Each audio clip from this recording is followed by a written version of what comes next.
Good afternoon, everyone. It's my great honor to be the coordinator of this afternoon. My name is Guang Chen. You can call me Dr. Chen. And I just graduated from Harvard Medical School last year, and now I'm working as a postdoc fellow at Professor Feng's lab. And this afternoon, we will have 2 seminars and 1 panel discussion. But before that, let's welcome Professor Yibin Feng, the director of School of Chinese Medicine of Hong Kong University, to give a welcome remark. Let's welcome.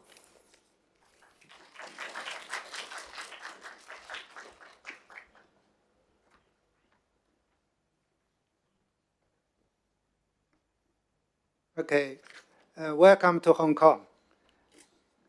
Good afternoon, everyone.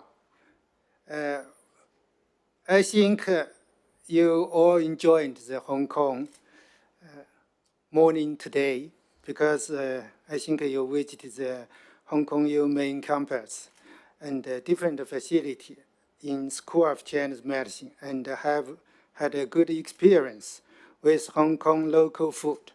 点心. First of all, I would like to take this opportunity to express my honor of having Dr. Hans Lamp and Dr. Ursula Christen and Dr. Hugo Muro Escobar. Some of them are our old friends. And your medical school students to be here with us. And both of us will deliver different lectures and workshops today and days onwards. In fact, this is the first interprofessional collaboration in integrative medicine between Hong Kong U School of Chinese Medicine and Rostock University, which aim at establishing long-term and sustainable interprofessional collaboration in education and research on integrative oncology. Both Chinese medicine and Western medicine students found that the program offered them valuable experience, especially in gaining Chinese medicine and Western medicine knowledge about cancer, as well as cross-cultural experience through lectures and various experimental learning activities.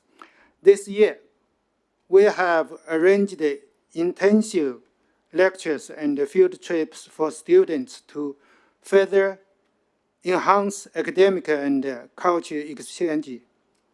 Thanks to the donation of Hong Kong U School of Chinese Medicine for education of using integrative Chinese medicine and Western medicine for cancer treatment, and the support of Medical Clinical 3, Comprehensive Cancer Center, MV, Department of Oncology, Haematology, and Palliative Care, and the International Office of Rostock University.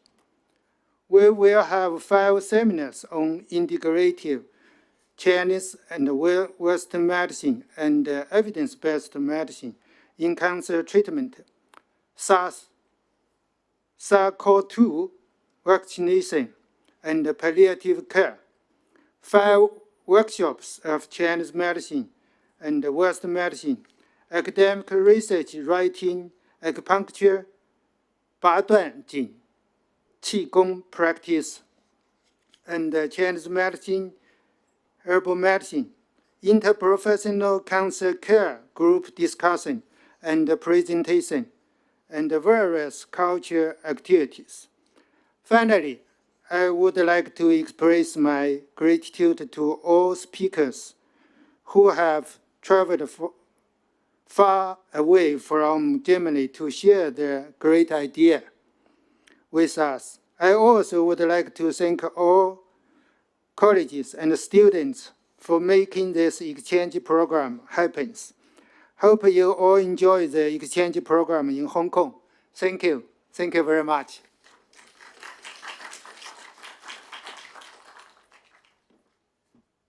Thank you, Professor Feng, for this really warming welcome remark. And next, Let's welcome Dr. Hans Lam, who's the specialist for internal medicine at the Department of Oncology, Haematology, and Palliative Care at Rostock University, to give us holding the kickoff meeting. Let's welcome.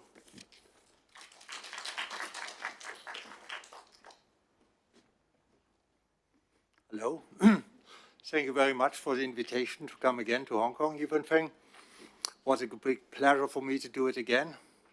Actually, we met a lot of years ago, I think 7 or 8 years. I was just trying to remember when we met at a meeting on international exchange of universities. And I think we very quickly agreed that it would be worth to enhance the cooperation in integrative medicine. So over the years, we had, I think, 3 meetings in Hong Kong, 1 meeting in Rostock to bring together students and experts in oncology and integrative medicine. Integrative medicine here means bringing together Western and Chinese medicine. And in our talks over the next years, we will see how fruitful this may be. In the beginning, it was just that we had good ideas. Then we developed a good cooperation with students, and I think the exchange over the last years was very, very impressive for students, and many of them I've heard later on developed interesting ideas how to go on, how to broaden their view on medicine, on health, and on disease. And now we are on the way to increase also the exchange, the scientific exchange, which was quite difficult over the last years. I will explain in my talk later on how we started the cooperation some years ago, and then we had some years where it was very difficult because of many studies in Germany and Europe which didn't allow to integrate other parts. And now, with some new ideas of molecular biology, we will hear from Hugo Murora Escobar during these days. We have no aspects to individualize the treatment, and individualizing the treatment gives us a lot of new opportunities to bring this stuff together without having to do big studies with 400 patients, which usually is not possible when you have a very individualized medicine. And this is something we will learn. And the 2 colleagues are with me, Hugo Murora Escobar. He goes on the preclinical aspects on molecular biology, and Ursula Kriesen will tell us about palliative care, where we have a very individualized medicine. We don't have big studies, but I think there are some interesting aspects on this. And I hope we get a lot of input from the Chinese side here to find new ways to develop it. Actually, we tried to do a study on acupressure, which is very interesting. For some years, no, I think 2 years ago, we wanted to train the relatives of the patients to do acupressure when they have dyspnea. And the study we never could finish the study because the relatives were anxious to get such a close contact with the patient.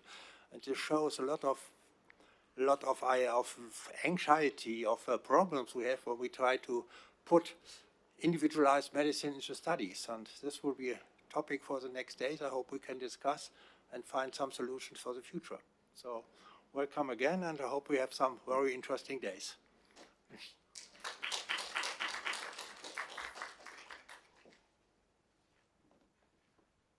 Thank you, Dr. Hans Lam, for this kickoff meeting. And actually, we will have the first seminar at 3 p.m. and still we have some time to have a really freestyle talk. I think maybe you can introduce yourself to us about which grade are you in, or what would you want to learn in this seminar, and maybe what is your research topic. And then we just have a flexible time to introduce yourself. And you can press the button at the front of you, the talk, and just take it easy.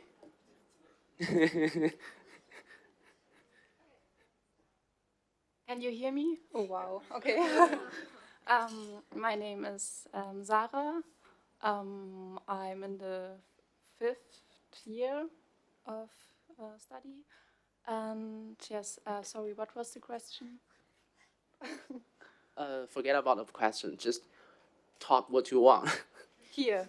Yeah. Okay, I'm fascinated by Chinese medicine because it's a completely different concept, and I like how the focus is more on prevent, because by us it's a lot of just heal the symptoms, I feel, and I like the concept to look the people. Oh, I don't know how to say in English.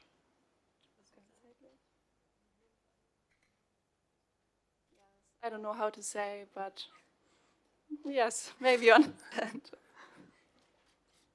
Okay, thank you. Hello, I'm Jette.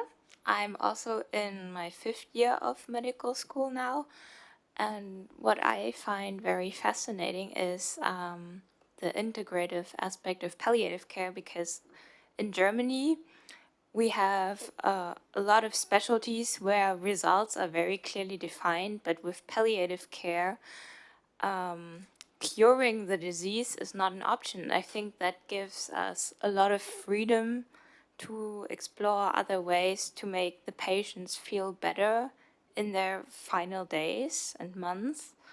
And it allows us a more personalized style of caring, which I find very important and very lovely. Yeah, first of all, I want to have a question. Like, you mentioned both of you are in the year 5 of the medical school. Yeah. So, how many years would you have to have a medical school? Because I know in United States, whatever you have an undergrad, like college, and after that you apply for the medical school, and it is 4-year medical school. But in Germany, it's like 5 years or 6 years or 6 years. 6 years.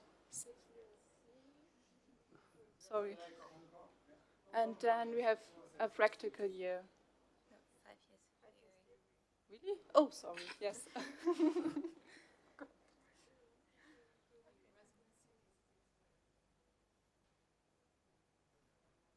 You can press the.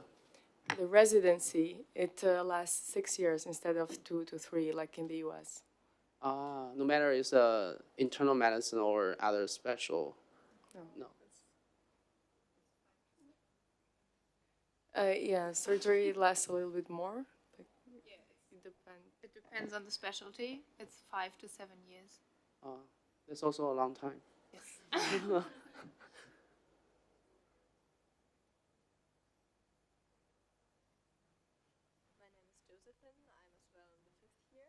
And I attended the Chinese workshop last year, and I started getting fascinated by the generalized view on the whole body and the whole, well, as well, personality of the patient that is missing in our Western medicine, as I would say.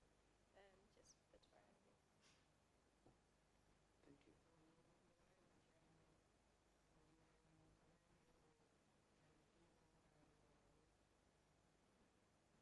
Can you speak Chinese?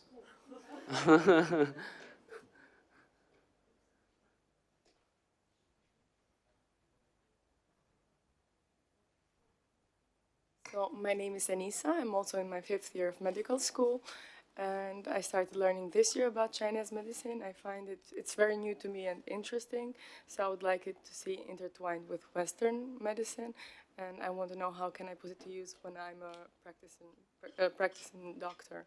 I want to help my patients the best way possible. So I think this is a great chance to learn. I'm very excited for this. Great. Hi, my name is Nele, and my mom is really interested in Chinese medicine, to say so. She's not a doctor, but she loves it, and that's why I got this fascination for it as well. So, yeah, for me it's just complementation.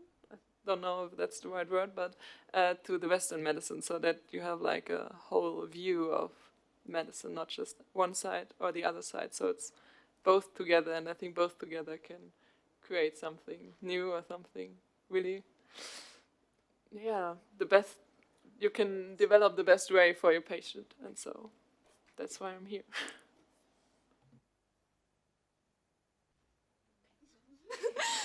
Hello, my name is Lina. I'm at my last year of medical student studies, so I'm in the practical year, so I'm the eldest, I think.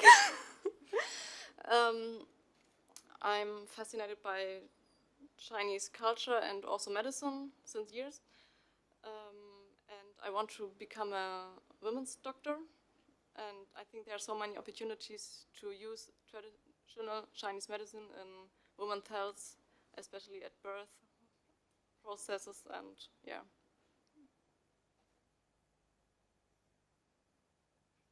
My name is Lils. I'm also in the 5th year of medical school, and I'm interested in Chinese medicine because it looks at medicine or the human body in a completely different way.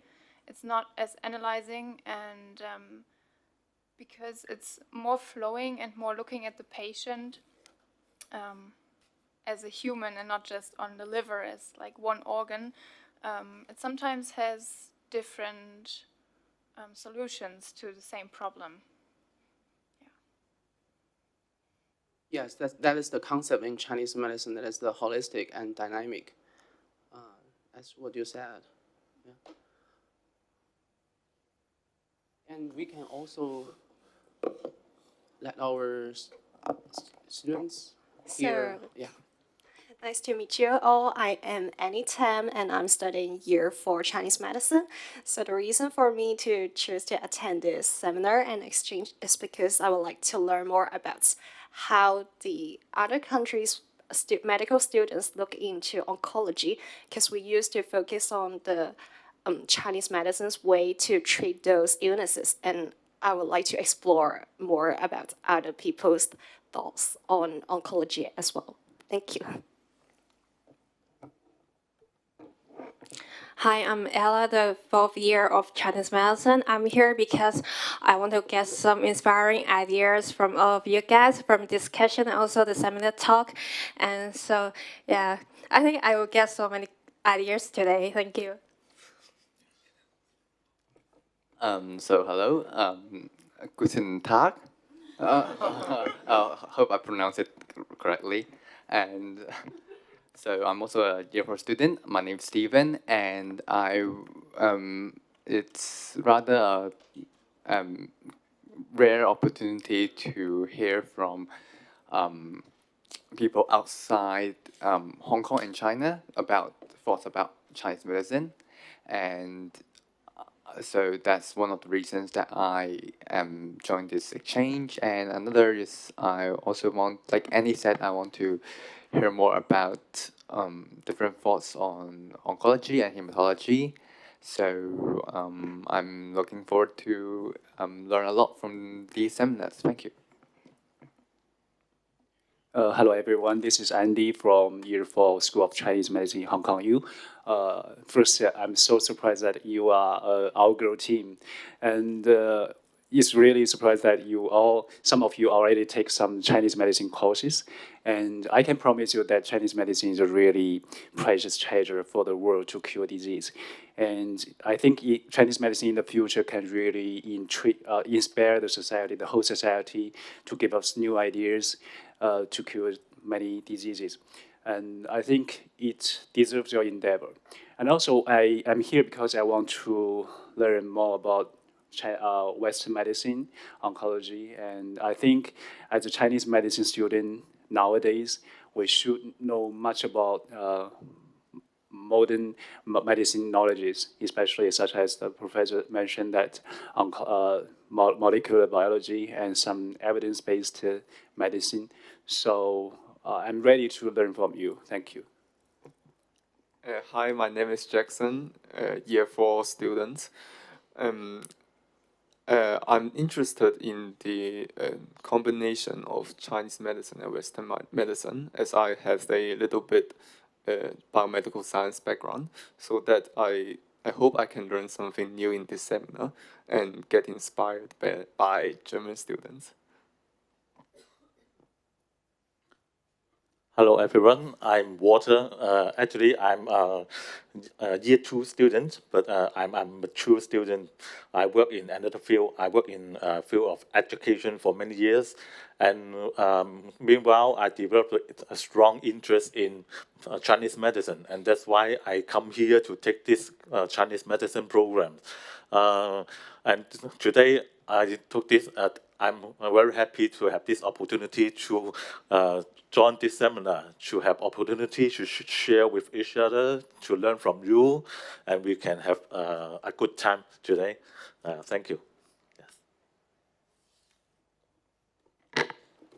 Hello everyone, I'm Angel Bao from Chinese medicine, and I'm currently studying year 5.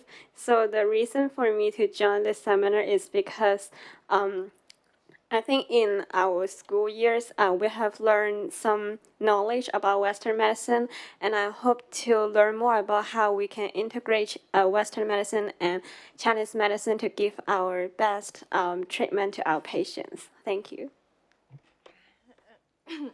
Hi everyone, I'm Amy from Hong Kong. I'm currently year 5 student, and the reason that I joined this program is very simple, is that I would like to meet new friend from other country.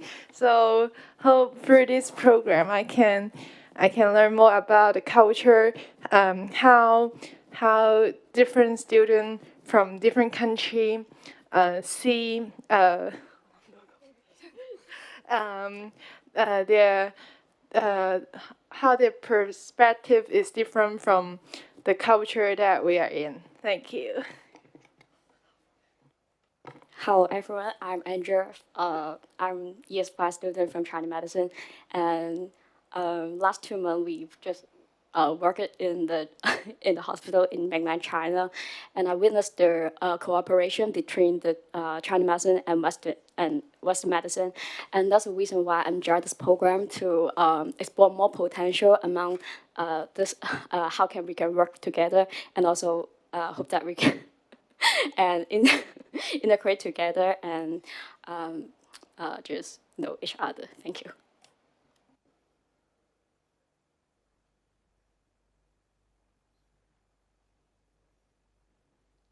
Testing.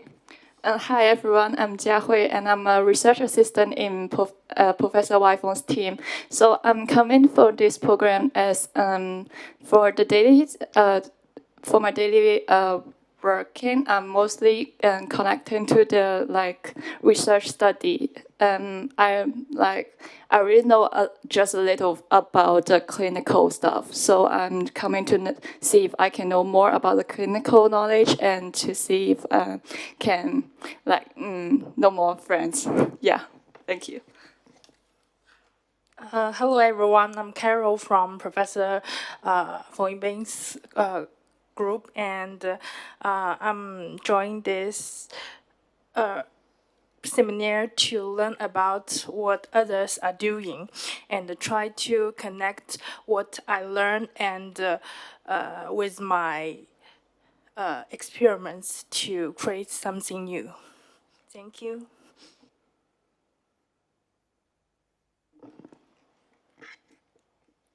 Hello everyone, I'm Ling from School of Chinese Medicine from Professor Wang and Professor Feng's team, and glad to join this seminar, and I hope to get some more about maybe we can do some international stuff about Chinese medicine. Hope I can help for that. Thank you.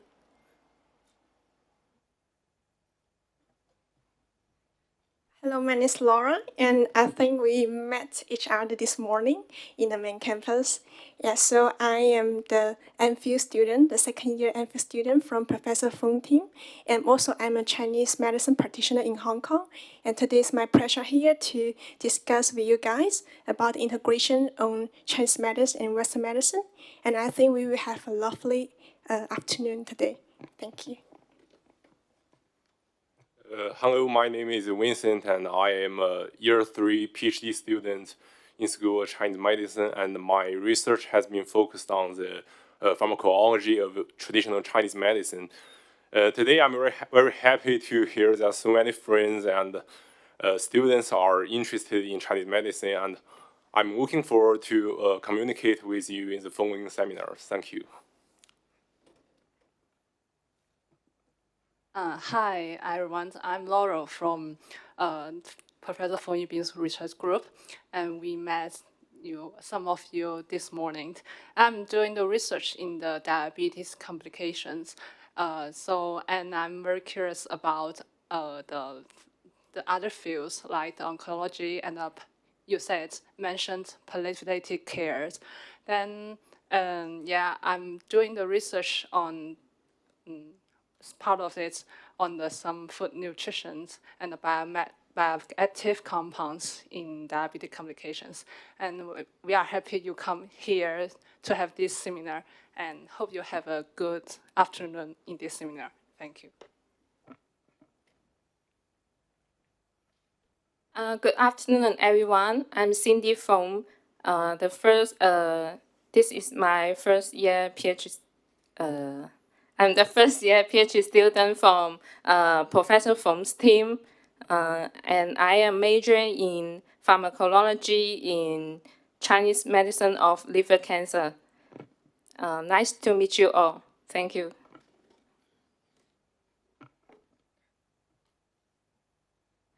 Hello, everyone. I'm Eugene, and I'm a final year PhD student. I'm working mostly on pharmacology and oncology, and doing research in traditional Chinese medicine. This is like thinking and like researching the TCM in a modern medicine way. So it is very good to share the ideas with you who are studying modern medicine, like as we call it, Western medicine, and we can integrate the ideas from the modern medicine with the traditional Chinese medicine. And it is my pleasure to meet you all. Welcome to Hong Kong. Thank you. Hello, everyone, and this is the postdoc fellow from the Professor Feng's group, and I'm very glad to be here to see you guys here. And since my research topic is involved in the COVID-19 and the oncology related research, so I would like to be here to learn from you from the Western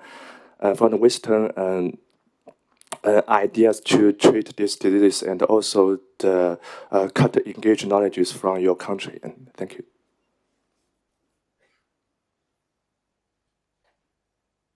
Do you have any other questions you want to ask, or if not, we can have a break, and then the first seminar will start at 3 p.m. In the next couple of hours, we will have 2 seminars, and it's our great privilege to have Professor Rina Hui to be the moderator of the next 2 seminars. And Professor Rina Hui is the clinical professor and director at the Center of Cancer Medicine at Hong Kong University. Let's welcome Professor Hui.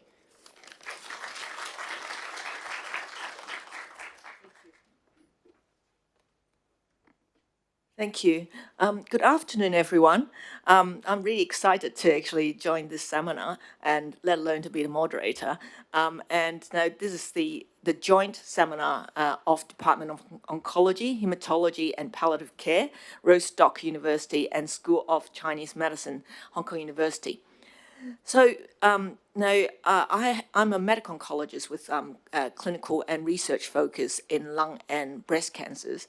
And throughout the many years now treating a lot of cancer patients, I'm aware of some of the evidence-based treatment for Western medicine, particularly in the last decade or so, that we had many new treatment paradigms, new standard of care, including targeted therapy, immunotherapy, and it's really exciting era that we can translate biomedical basic science very rapidly into clinical meaningful treatment for patients. And we also understand that Chinese medicine, we can date back all the way to 3,000 years ago. And it is really very rich. Now, how best that we can integrate Chinese medicine with Western medicine in this era. And we're really excited to have two seminars this afternoon. And I'm sure that you will be as excited as I am in listening to the two speakers. The first speaker, I don't think anyone would need any introduction. We need no introduction. And Professor Ibn Fang, he is the head of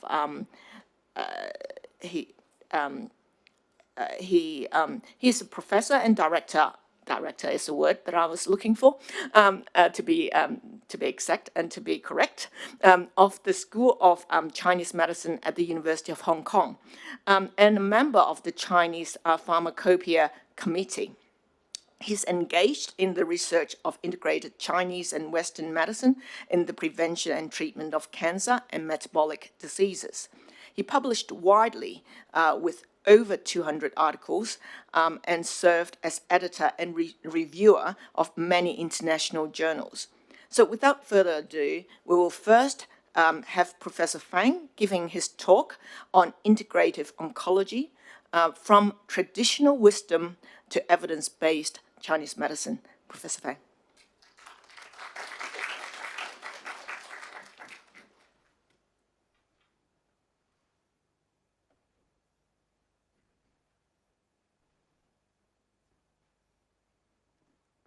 Thank you very much for Professor Hui's kind introduction. And actually, for Hong Kong U and Rostock University, the joint seminar for this exchange program, we have did last 3 times. This is the 4th time. 3 times in Hong Kong, 1 time in Germany. And actually, this time I would like to invite Professor Hui as our speaker for do some lecture about fatigue or palliative care or integrative medicine, something like that. But Professor Hui said because he wanted to do some collaboration with Chinese medicine, but she needed to know more about Chinese medicine. And then he suggested maybe he, as a moderator and a panelist, to discuss with our speakers to know more about Chinese medicine and integrative medicines. Thank you very much, Professor Hui. Come here with us. So today my topic is about integrative oncology, from traditional wisdom to evidence-based and precise Chinese medicine. But speaking precise is a long way from Chinese medicines. I think basically I would like to directly go to these topics, but because today our medical students from Germany and our Chinese medicine students, and I know also have some audience from the Chinese medicine and Western medicine background. So before go to these topics, I also would like to give you some background about the change of disease spectrum and medical system in the world, Chinese medicine and its future. So why? Nowadays, we still need to study traditional medicine, including traditional Chinese medicines, because disease spectrum changed in the past 100 years. In the past 100 years, infection diseases, main diseases. The deaths and incidence is induced by infection disease. But nowadays, the chronic disease is main death. Of course, sometimes, such as the COVID-19 also may be risk for human health. But usually, the chronic disease may be a main death for human health, human diseases. So as I listed here, the WHO listed the four chronic diseases: cancer, cardiovascular disease, and chronic respiratory diseases and diabetes. This may be a main death for humans at present and in the future. And here is a Lancet topic about these four chronic diseases. And they were published about 2 years, pay 2 years regularly published regard these topics. So this is why medical systems in the world is Western medicine is mainstream, and complementary and alternative medicine, including traditional medicine, Chinese medicine, also widely used in the world. The medical systems in Hong Kong is just like the main trend in the world. And in the contrast, medical systems in China, there are 3 medical systems: Western medicine, Chinese medicine, and integrative medicine in Western medicine and Chinese medicine. And in mainland, in Chinese government policy, the 3 medical systems play the same role in clinical settings. So as for characteristics of Chinese medicine, I summarized as the following 3 main parts. Number 1, the theory, diagnosis, and the treatment systems are different from those of Western medicine.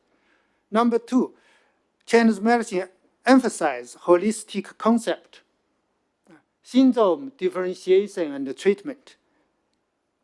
And as a treatment, Chinese medicine is used integrated therapy. Not in medication, it is not single pure compound, single chemical compound. It is multiple chemical compounds. As you can see here, here is the 4 types of treatment methods in Chinese medicine. Chinese medicines. The medication and the non-medication treatment. And for the Chinese medicines, usually, maybe most of us, they think Chinese medicine is just techniques. Actually, for Chinese medicine, there are philosophy, theory, and diagnosis and treatment. The whole medical systems in Chinese medicine. Just think about Chinese medicine in past 100 years ago. That time, all Western medicine treat diseases. Chinese medicine also face it. And Chinese medicine also use its own diagnosis and treatment to treat all diseases in 100 years ago. For Chinese medicines, the traditional philosophy in China, ancient China, is also philosophy of Chinese medicines. For example, Confucians, Taoists, and Buddhists. All this philosophy also deep affect Chinese medicine theories. And because based on the philosophy, Chinese medicine pay attention to body and nature relationships. Chinese medicine emphasizes the human body is an organic whole. Components complement one another functionally and pathologically. And in the human, the change of nature constantly influence the human bodies. So for Chinese medicine, we think human and outside environment, we are unit together. The outside environment change maybe affect our body issues, body conditions. So any seasons may be infect people conditions. So it also affect our diagnosis and treatment, and prevention and rehabilitation. The same concepts may be also have in other traditional medicines, just like Ayurveda medicines, Indian medicines. So based on the Chinese philosophy, Chinese medicine have developed a lot of classic books in past 2,000 years. 2,000 years. So as you can see here, there are various classic books. These classic books, we call it the 4 classic books in mainland China. And nowadays, we still read it and use it to Chinese medicine diagnosis and treatment. This is different from Western medicines. For Western medicines, updated textbook is most standard and standard for our clinical diagnosis and treatment. But for Chinese medicines, although we have various textbooks, we still need to read these classic books. So, for example, some theories in Chinese medicine is very interesting and attractive for many scientists in the world. For example, here is for some Chinese medicine physiology and pathology system. There are 五脏为中心 we call it the lung and the large intestine are interior and exterior. Lung and the large intestine have a close relationship in Chinese medicines. And nowadays we also know for some largest intestine diseases, if we resolve the problem, maybe lung condition also course lightly changed, improved. So for the, in addition to visceral theories, 五脏理论, Chinese medicine also have a meridian collectorial systems. So for Chinese medicine, visceral theory and meridian collectorial system, 五脏理论, 五脏相关理论和经络理论, both are very important core theories for Chinese medicine to build up his diagnosis and treatment system. So as for the meridian systems, when we use it in clinical, we need to remember some acupuncture point. We just place the acupuncture point or needle there. According to Chinese medicine theories, we can prevention, treatment, and rehabilitate for some diseases. So as you can see here, Chinese medicine have various medical treatment materials and methods. Here is non-medical medication methods and tools for Chinese medicine to treatment of various diseases. Here is medication materials for Chinese medicine treat various diseases.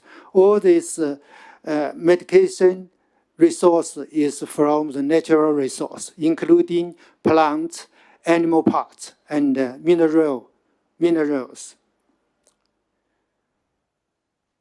So, as you can see here is medication materials from the natural resource, plants, animal parts, and minerals. We use these materials as a medication to treat various diseases. If we stand the angle of modern science, we will find that in Chinese medicine treatment materials, they are different from Western drug, from the chemical profile and the pharmacological profile. Here, first of all, we will just look at the chemical profile. For example, this is also aspirin. If we see the chemical profile, it's just one single compound. Single compound. But for another Chinese herbal formula, we call it Gegentang.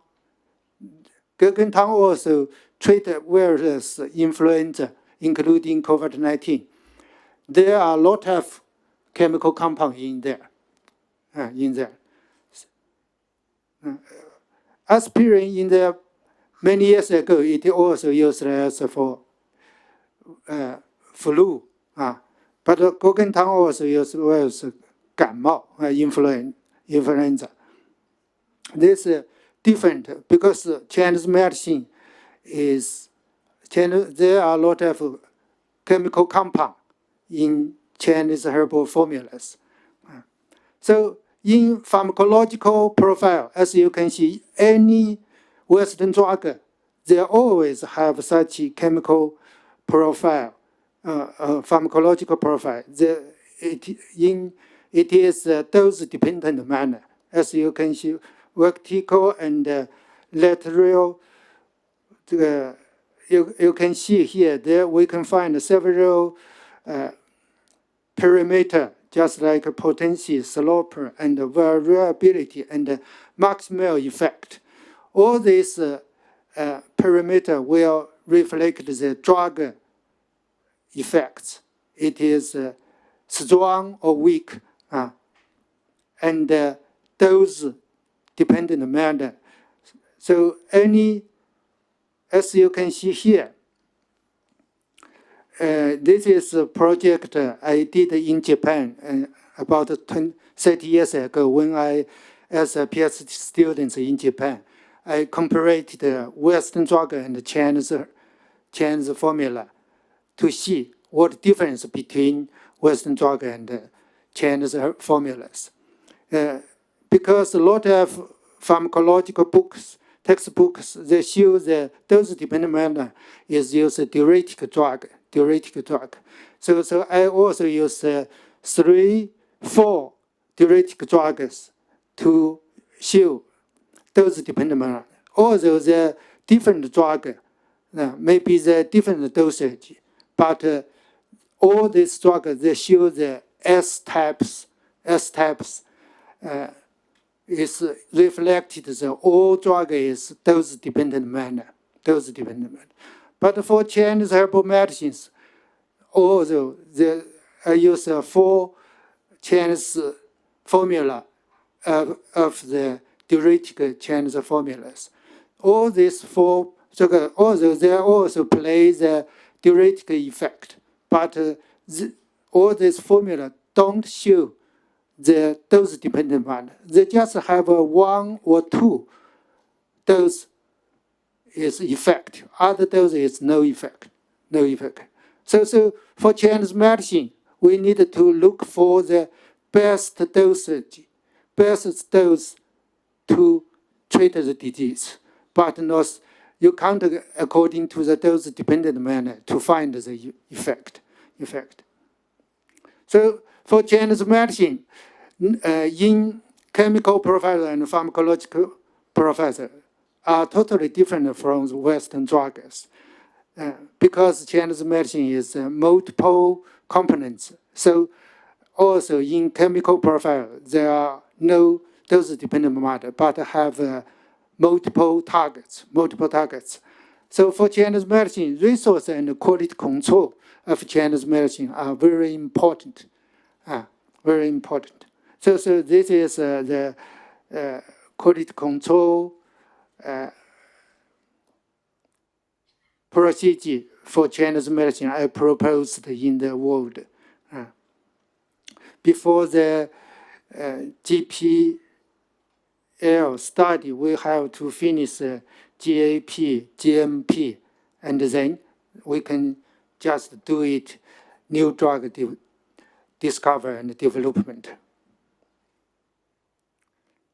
So as you can see here, because as I said, traditional medicine, including Chinese medicine, has a long history. So, and in past 100 years ago, the traditional medicine also faced the same disease spectrum, same as with Western medicine. So WHO also have a vision and a strategy for traditional medicine.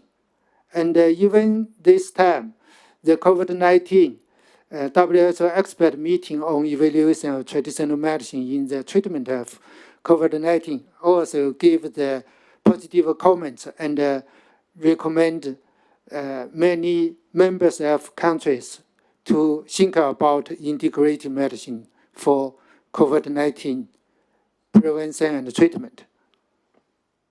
And before that, WHO also released WHO disease category 11 conditions, include one chapter for Chinese medicine diagnosis, Chinese medicine diagnosis. And before that, in 2014, WHO also have a meeting in Hong Kong, because that time over 80% world population, especially in developing countries, use Chinese traditional medicine, including Chinese medicine, as the health primary care. So WHO have a plan from the 2014 to 2023 promote traditional medicine, including Chinese medicine, into the main medical system as a primary care systems. I think for this goal in mainland China, they have did it. In Hong Kong, we are still effort for it. For many other countries, maybe it's far from these goals. So number two, I will talk about Western medicine, because I think a lot of Western medicine experts in here. I'm not talking about Western medicine, I talk about different Chinese medicine and Western medicine, and modern research in Chinese medicine and integrative medicine in the world. Because last time I have a meeting with Professor Hui, Professor Hui also said, if speaking oncology, integrate oncology, so what concept, tumor, what time appears in China histories, and cancer, what time appears in the histories. As you can see here, I think both Western medicine and Chinese medicine, they have long histories. In China, the tumor relative Chinese terms is 肿瘤. 肿瘤 is about 300 years. That time, China have the concepts about the tumor. And after time progress, the cancer, now we translate cancer into Chinese is I. I, this Chinese character is appear in China about 800 years ago. 800 years ago. So, of course, nowadays we can't just look persons by the face, by touch the pulse, or see the tongues, and then I diagnose that person is cancer. So we can't do this diagnosis. So nowadays, I think in mainland China, in Hong Kong, in WHO, they said Chinese medicine can use their own terminology to diagnose disease. But for cancer patients, we should follow standard of Western medicines.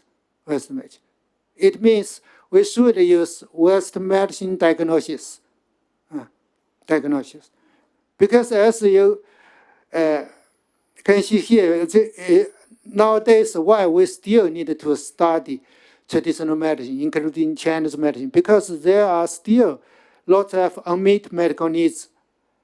So as you can see, existing diseases such as cancer, cardiovascular disease, neurodegenerative diseases, metabolic diseases, chronic pulmonary diseases, chronic liver and nephritic diseases, etc. And for the new emerging diseases, for various infection diseases, just like this COVID-19 and other new infection diseases. And so what Chinese medicine can contribute to this unmet medical needs? If in the clinical setting, I think for any new diseases, for example, when SARS or COVID-19 occur in our clinical realities, we first need to find the virus. If we can't find the virus, we don't have the treatment. But for Chinese medicine, we just depend on the symptoms. So based on the symptoms, anytime, anywhere, we can have prescription for this disease, even it is a new disease. But for the modern society, I think what we have to do is provide scientific evidence and clinical evidence. So if you compare the Chinese medicine and Western medicine diagnosis technique, as you can see, for the physical diagnosis, Chinese medicine uses inspection, listening and smelling, and inquiry, taking pulse and palpation. Chinese medicine uses such diagnosis collection methods to collect clinical information and make a diagnosis as syndrome differentiation.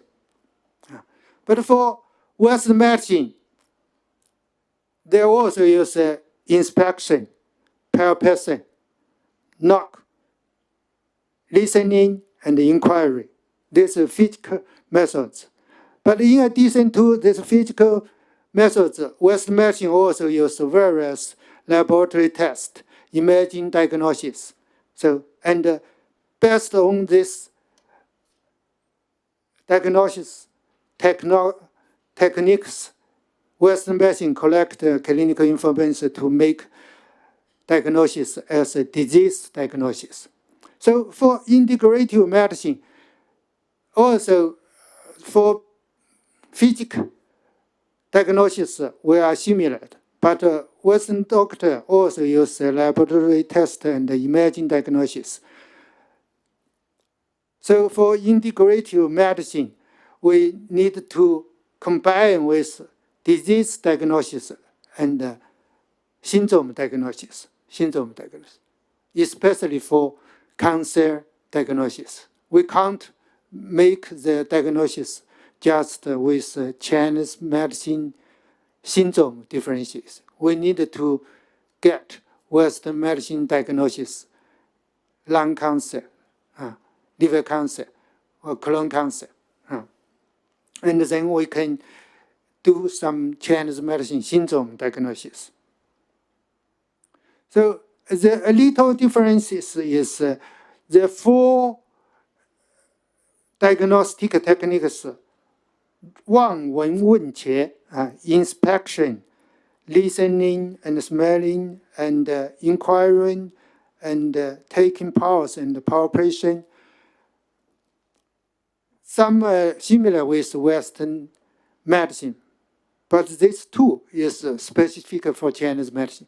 One is the tongue diagnosis, because I think it's a very complicated issue for doctor to learn about this.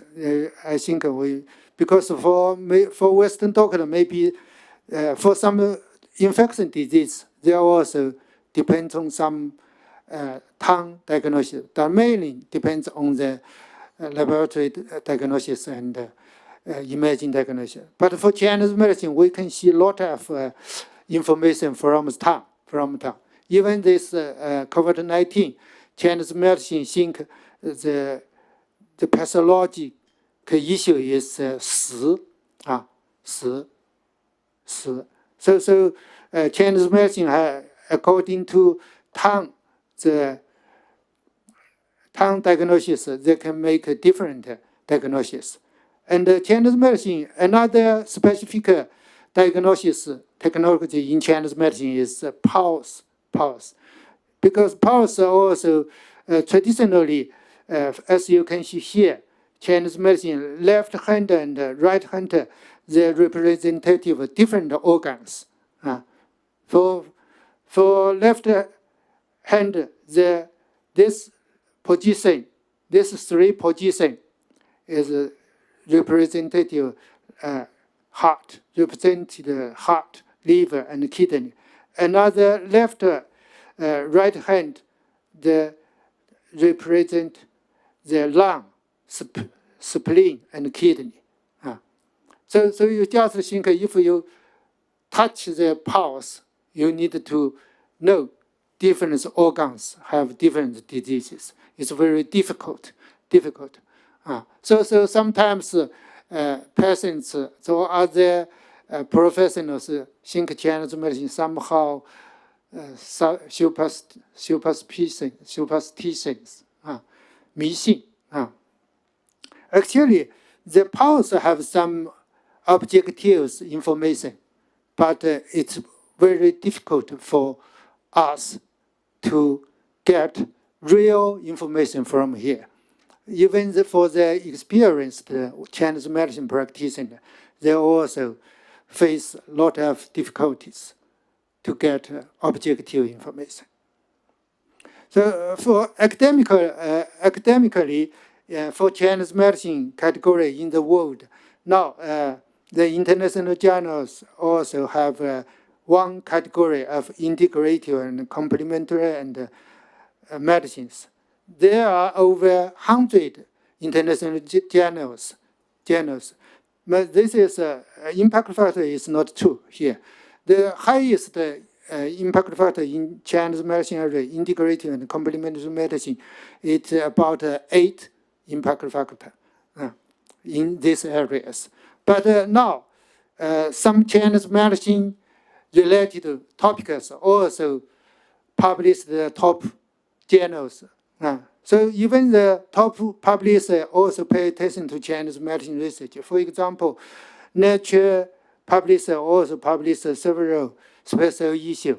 UN Science also published some special issues for Chinese medicines. So as a traditional medicine, I think it has a big impact on human lifestyle and health improvement. As you can see, the Indian, this is Indian premier Modi lead a big scale yoga and Disney record. And our school also have collaborated with Tongren Beijing Tongren. We have a big 八段锦 exercise. For this exercise, also recorded in the Guinness record. For the cupping, also has enhanced exercise powers. Even the Olympic champion also use cupping to resolve some problems. This for mainland China, the sportsmen, they always use such Chinese medicine traditional technique to relieve the muscle pains and muscle issues. And for example, even the New England Journal of Medicine also published a paper to show the Tai Chi maybe have some effects for the fibromyalgia diseases. And one paper published in Annals of Internal Medicine also shows the osteoarthritis of knees after acupuncture treatment also relieves the symptoms. And for the basic research in natural medicine, natural neuroscience also published one paper demonstrated the adenosine A1 receptor mediate local anti-nociceptive effects of acupuncture. And this is another paper, another two papers published in Nature Medicine or Nature. Nature is just last year. They demonstrated some electronic acupuncture can relieve the inflammatory symptoms and treatment some inflammatory diseases. Now, here is another paper published in Science Translational Medicine as a cover paper. In this paper, they use acupuncture, find the new biomarker called transgilin-2 as a therapeutic target for asthmatic pulmonary resistance. Because we know before that, we know we just use the beta-2 agonist to treatment asthmas. But for this, for acupuncture, they can release asthma symptoms. So this release asthma symptoms is while these biomarkers, transgilin-2. So as I think this story you know very well. It's about anti-malarial drug artemisinin discovered from the Chinese herbal Qinghao. And they identify the chemical structure, and now is half arsenic for these compounds. And for this COVID-19, as I said before, WHO expert also gave Chinese medicine treatment for positive comments. Before that, many years ago, 10 years ago, the Chinese doctor, Western medicine doctor, Wang Shen now is China highest university, we call it 协和医科大学的校长 ，president for 协和medical school, medical university.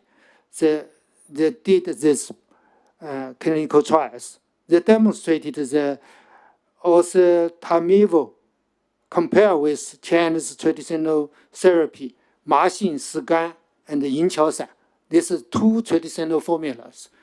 They compare this positive control. They showed this two traditional formula has good treatment effects for H1N1 influenza to relieve the symptoms and shorten the therapeutic course. So nowadays, the top clinical medical journals also publish a lot of Chinese medicine research in RCT. Published the New England Journal of Medicine, Lancet, JAMA, BMJ. So based on number of Western medicine and modern researches, nowadays we can see here single pure compound, just like West drug. We have artemisinin, arsenic trioxide, ephedrine, berberine, and ursodeoxyalcoholic acid have approved by FDA for anti-malaria, anti-leukemia, and for asthma treatment, and also for the liver stone treatment. Other composite formula. Or composite formula is hard to approved by FDA, but also can publish the top journal in the world, top journals in the world. So nowadays, I also proposed the integrative medicine and multidisciplinary research for our Faculty of Medicine to establish the Center for Integrative Medicines. Integrative medicines. Now, our faculty, before the center established, set up, I think we can do a lot of integrative research in our Faculty of Medicines. So finally, because this exchange program, it is integrative oncology. So finally, I will talk about the evolution of cancer cognition in Chinese and Western medicine, and the clinical application and integrative oncology. So as you can see here, the classification and the diagnosis of cancer in the WHO ICD-11, there were over 100, nearly 100 different diseases. All they are belong to cancer categories. For the diagnosis, usually we use physical laboratory examination, endoscopy, and imaging examination. And we did different level, cell, gene, cell, and organ, and systems. But the golden standard for the diagnosis is still pathological diagnosis.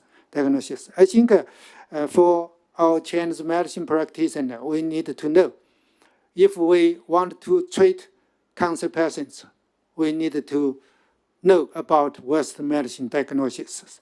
So for Western medicine, the evolution of cancer understanding in Western medicine, I think in the past 100 years, there are a lot of discovery and new funding in cancer researches, in cancer from the gene, cell, organ, and systems. And for drug treatment, also developed as chemotherapy drugs, target therapy, and cancer immunotherapies. But this cancer treatment, the big challenge is still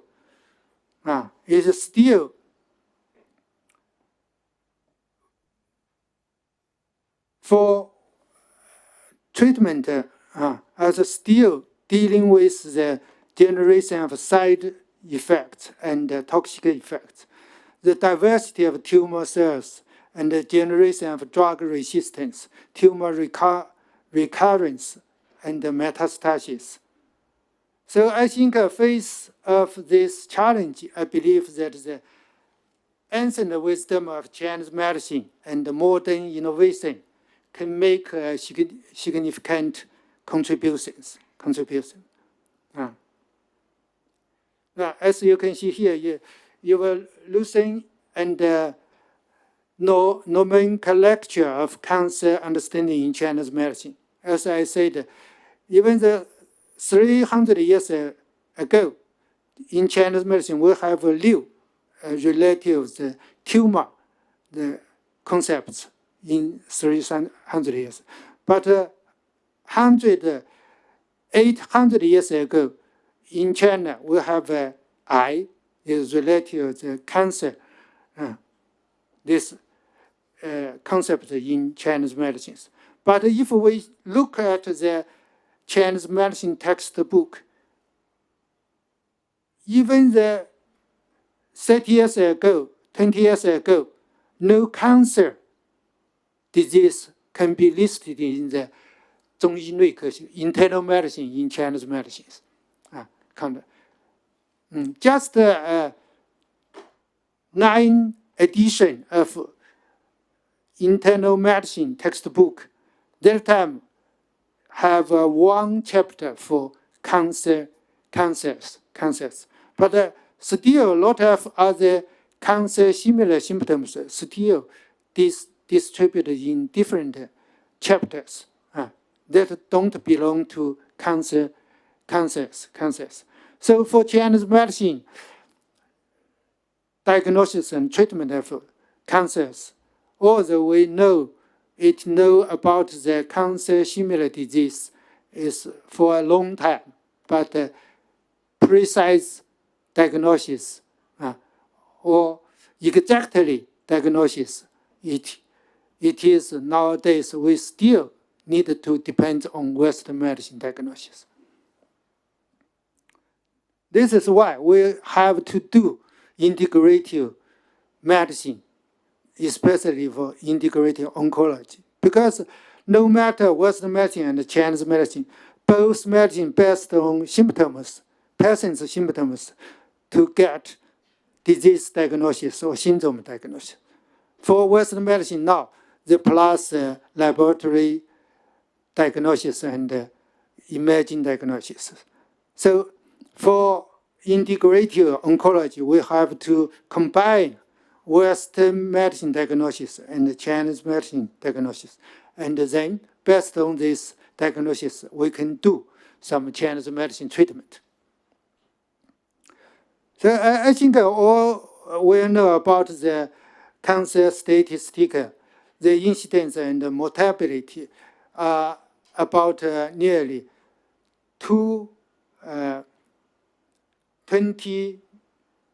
million and 10 million respectively. In China, they also have 4 million and 2.4 million respectively in incidence and mortality.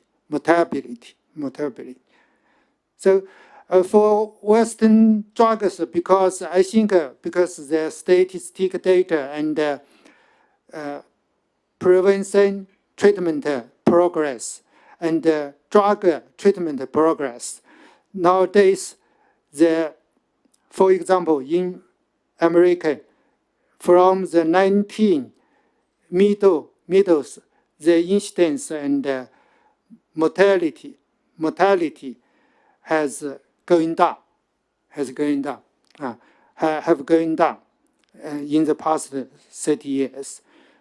Even in Hong Kong, as you can see here, although the incidence is going up, but because now Hong Kong, the lifespan is the longest in the world.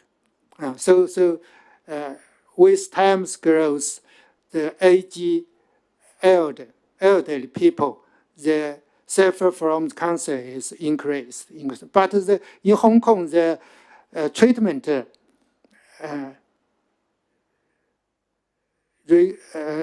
survival ratio is very high. It's developed countries, similar with developed. So the first stage nearly 1919, over 1919. Even the fourth stage also nearly 30% have 5 years survival. 5 years survival. So I think, as you can see here, compare Western medicine, you can see in the past 30 years in developed country, and even in Hong Kong also similar developed countries, the incidence and the mortality is going down, are going down.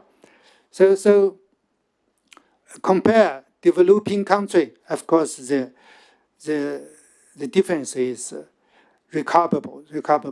So in clinical setting, I also see cancer patients. As you can see, I published a lot of case reports and books about cancers. So if we just talk about case report, one case, it is similar. Seems the Chinese medicine also has good results.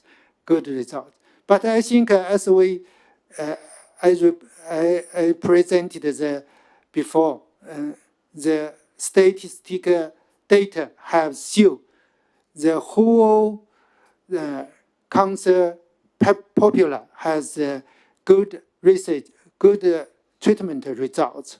So maybe in clinical treatment, Chinese medicine also feel the good results. Because 30 years ago, when I see the cancer patient in mainland China, that time I think even the stage 1, a lot of people count over the 5 years, over the 5 years. If the 4th stage, lot of them they may die within 1 year. But in Hong Kong, even the 4th stage, they still have good results for over 5 years, even 10 years, 20 years.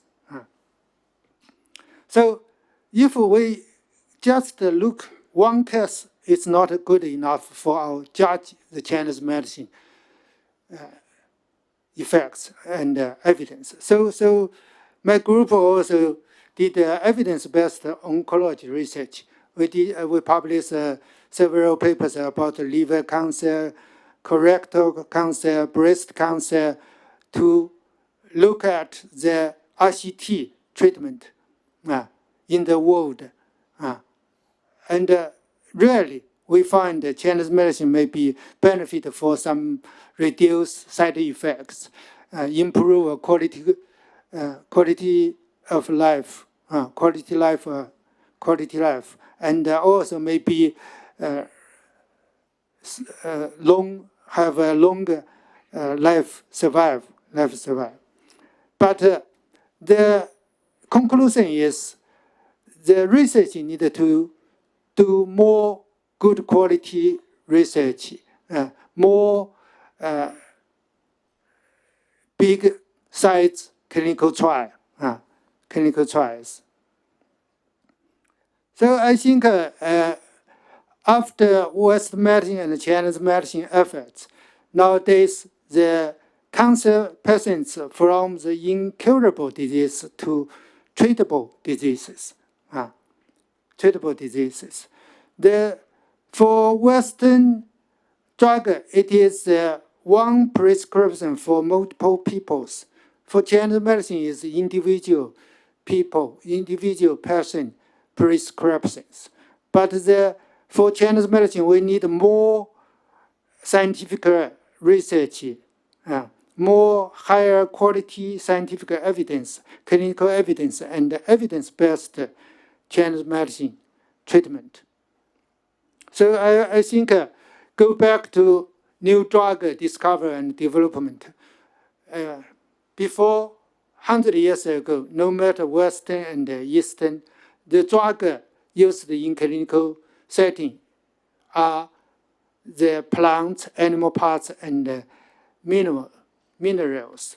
But recent 100 years, Western medicine based on advanced chemical, chemical progress, pharmacological progress, and clinical progress. Western medicine have developed a lot of drug for worldwide use, standard treatment. But for Chinese medicine, we still use raw materials mixed together to treat different cancers. So in the past 100 years, our drug discovery standard is Western drug.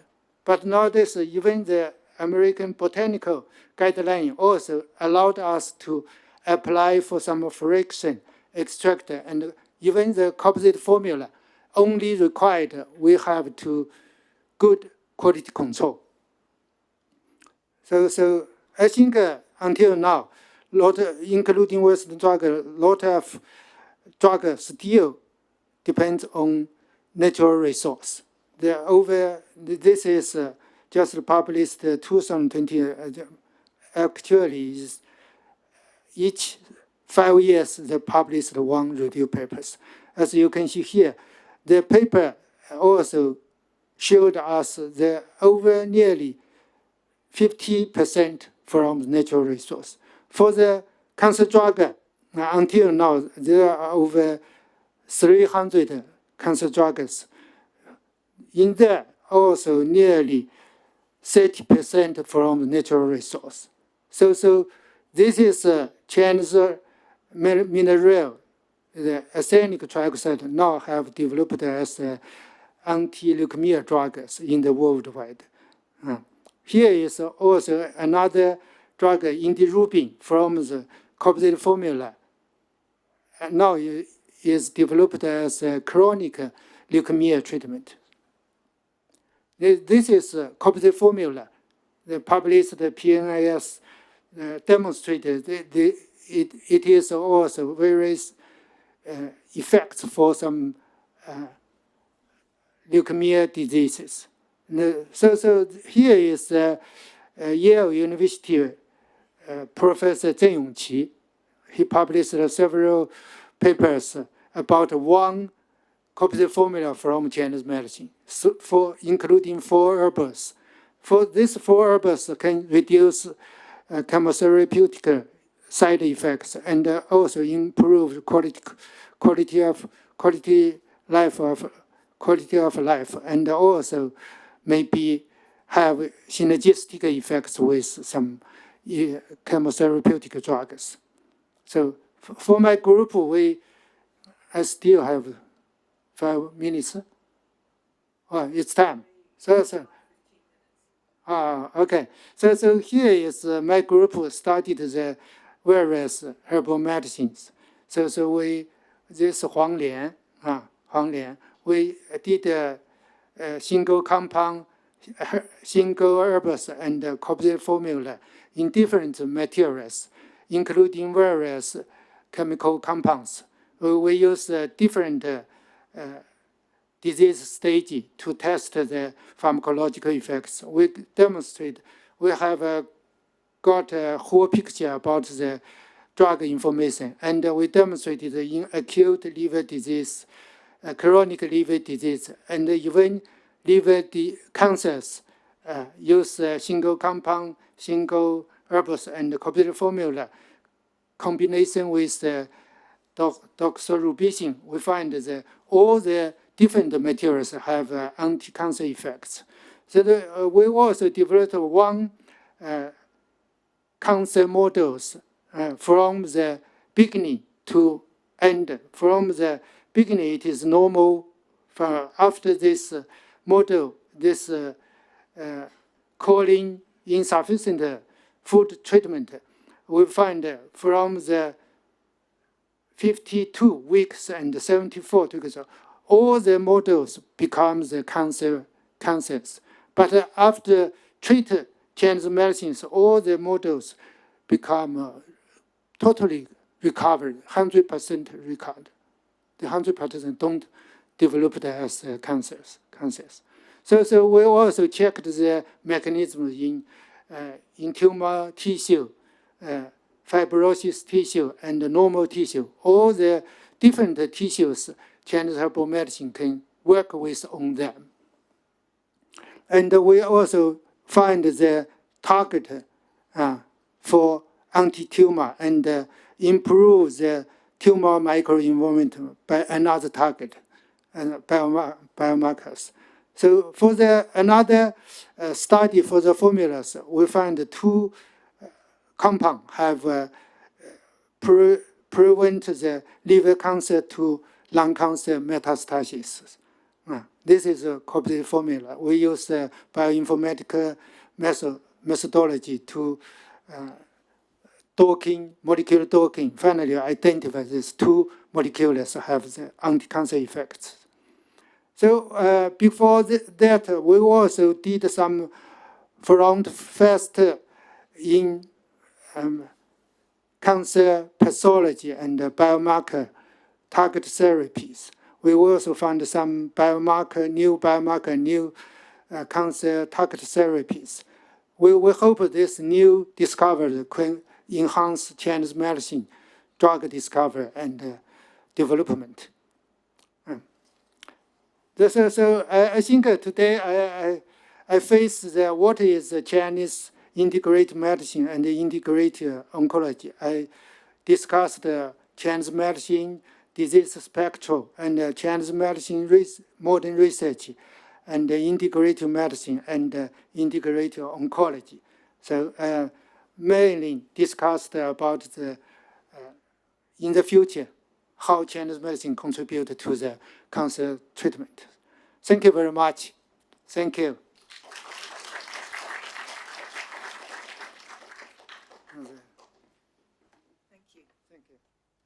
Thank you very much for the enlightening talk.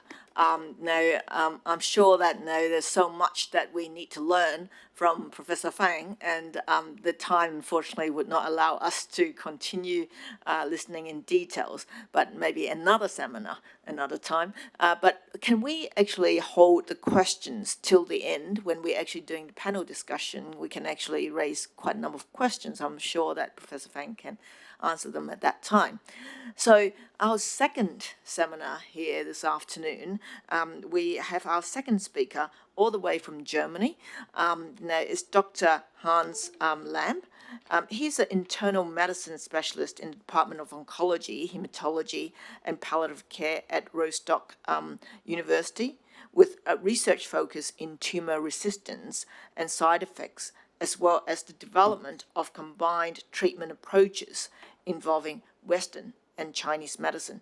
So it's really nice to be able to look at another integrative medicine of Chinese and Western medicine.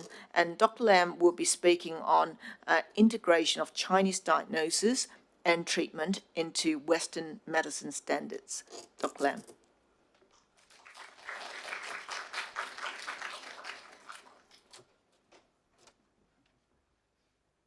So we had a very interesting talk now about the development of Chinese medicine, especially in the context with oncology over the last 1,000 years.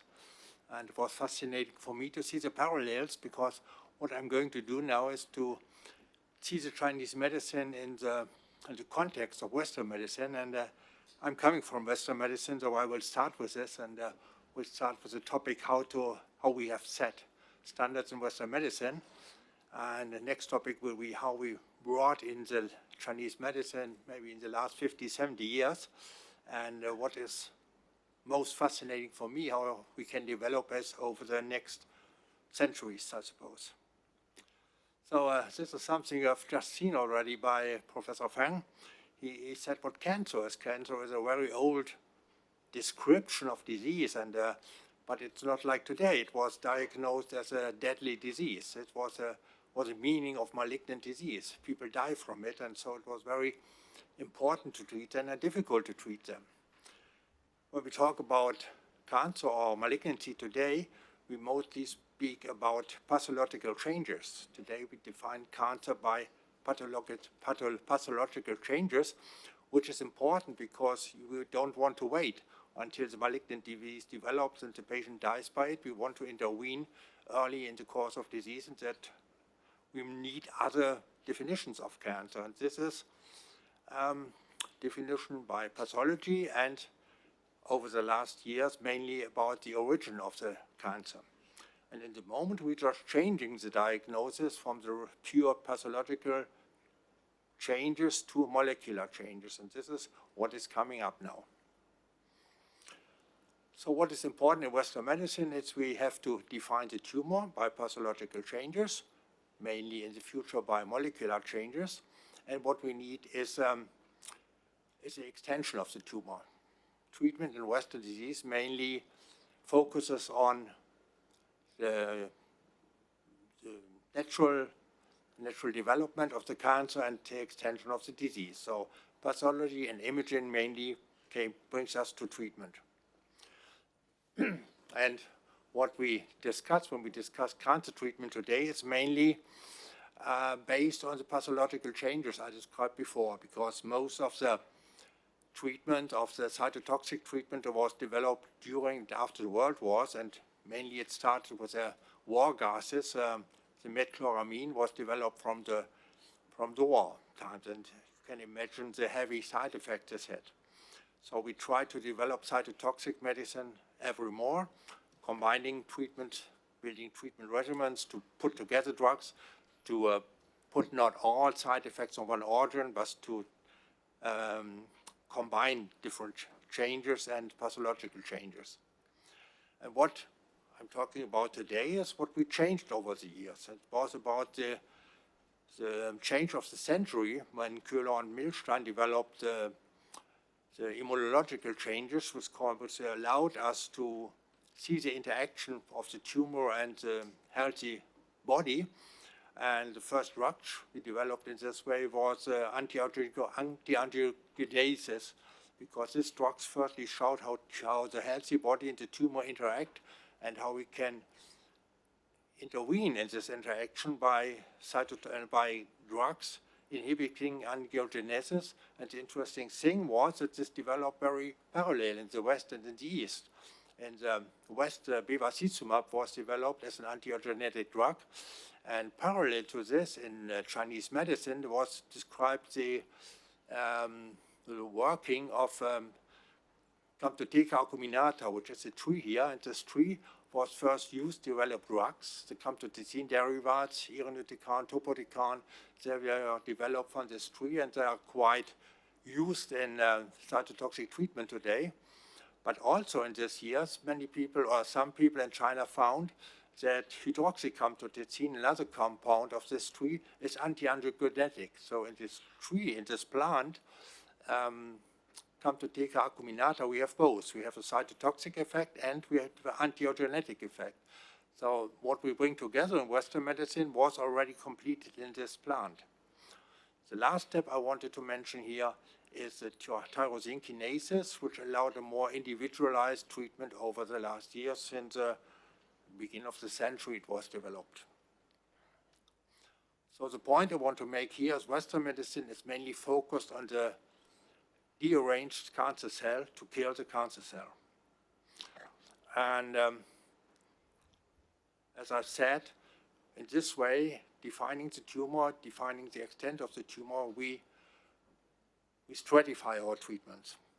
What is a problem still today is to see the response of the individual patient above the tumor, because most of the men with a tumor is still healthy, and we have to look for the quality of life, for the well-being of the patient, and there we have something to increase.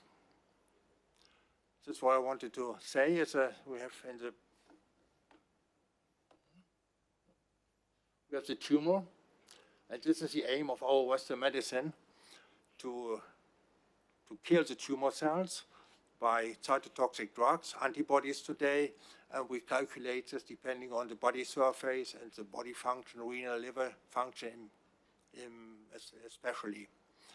But what we have a deficiency in to see the body around, and here's some conditions which are quite important to see the tumor inside the body.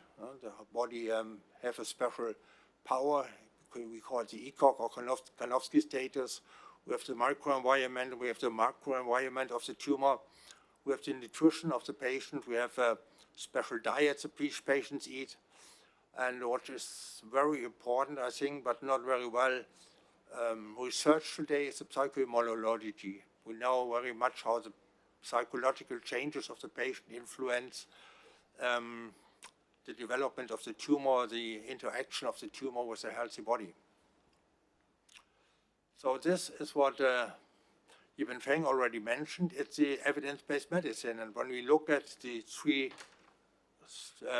points of evidence-based medicine, I think we have very strong evidence usually for the tumor, for the objective response of the tumor. This is certainly a stronghold of present oncology. But the internal evidence and the patient preference, which is more individualized, there I think we have a lack of knowledge, and I hope we can bring this a little bit more together. And Chinese medicine came into the West mainly in the middle of the last century. There to find the first publications on this, and it was very popular in the 1970s when Richard Nixon came as the President of the United States to China. And he brought with him some journalists, and one of them was Mr. Reston from the New York Times, and he had to have an appendectomy in China, and he wanted his pain treatment by acupuncture. And he obviously was very much impressed by this because he made a big publication in New York Times, making a lot of popularity of acupuncture in the West. At the same time, there was Professor Porkott, German scientist who was teaching at Munich University, where I studied with him, and he brought up my interest in Chinese medicine, because I think he was the first who really translated Chinese medical works into a European language. He studied medicine and he studied Chinese language, so he could do this, which not many people can do. So in the second half of the last century, I think Chinese medicine came into Western medicine as a complementary approach. Something which was done since many years with stuff like homeopathy or anthroposophic medicine.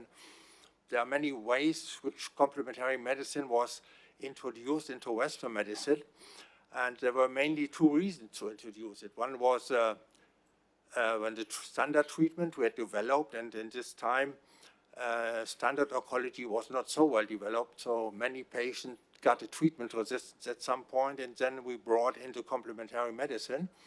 The other point to use it were side effects which were heavily, and the patient said, oh, I don't want this treatment anymore. Then it was usually allowed to use complementary medicine. The reason for this strict regulation was that there were a lot of problems with interaction. Interaction still today is a major topic for integrative medicine, and the point was that many people argued that integrative medicine, the second part, the complementary compound, might reduce the effectivity of standard treatments, which is certainly true, it happens, but at this point, and still today, we often do not know whether they interact. Is a complementary medicine helpful? Does it increase the effect of the treatment? Does it reduce the side effects? Or does it do the which rather? Does it reduce effectivity or even increase side effects? And this is a point where I think integrative medicine comes in today, to find the points where it's helpful, where it's working well together. And I have some examples on this, but we also have examples where it has negative effects. For 3 years, about some time ago, we had consult service for the German Cancer Society, and we counseled patients when they wanted to use anything which might influence chemotherapy. And one patient I most remember was a patient who called me because he has colorectal cancer, and he was treated by a 5-FU compound. And he told me at the telephone, oh man, I take already 50 compounds extra and it still doesn't work. So over the weeks, we reduced this 50 compounds, and at the end, 5-FU was working well again. So we also can see that you can make a good working treatment ineffective by compromising it with compounds. So I don't have to tell you much about this in China, I think, but I want to stress 2 points which I think are important in Chinese medicine when we use it in Germany or in Europe.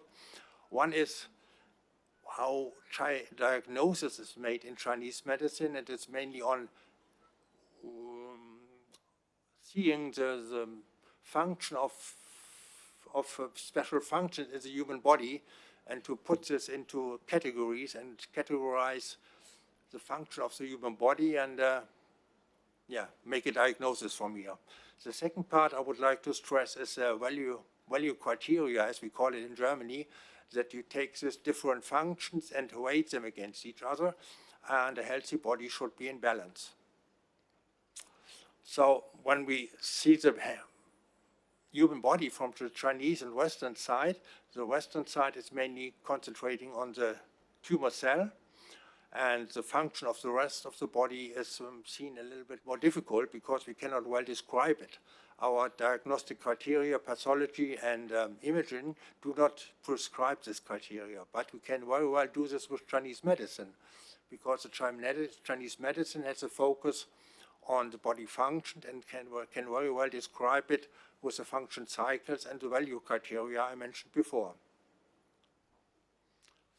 So we have both sides. We have a targeted therapy for the tumor, and we have a targeted therapy for the function of the body at this point. I would like to explain this in one patient I treated some years ago. It was a female patient, 68 years, and he had a cholangiocellular carcinoma, which is not very well prognosis in Western medicine.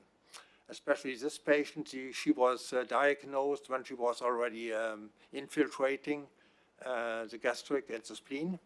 There were already lymph nodes and there were liver metastases. So it was a quite advanced state of disease, and the surgeon obviously said he cannot operate on this.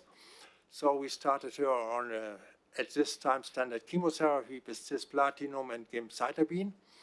And we reached a partial response, which is quite a normal response at this stage of disease.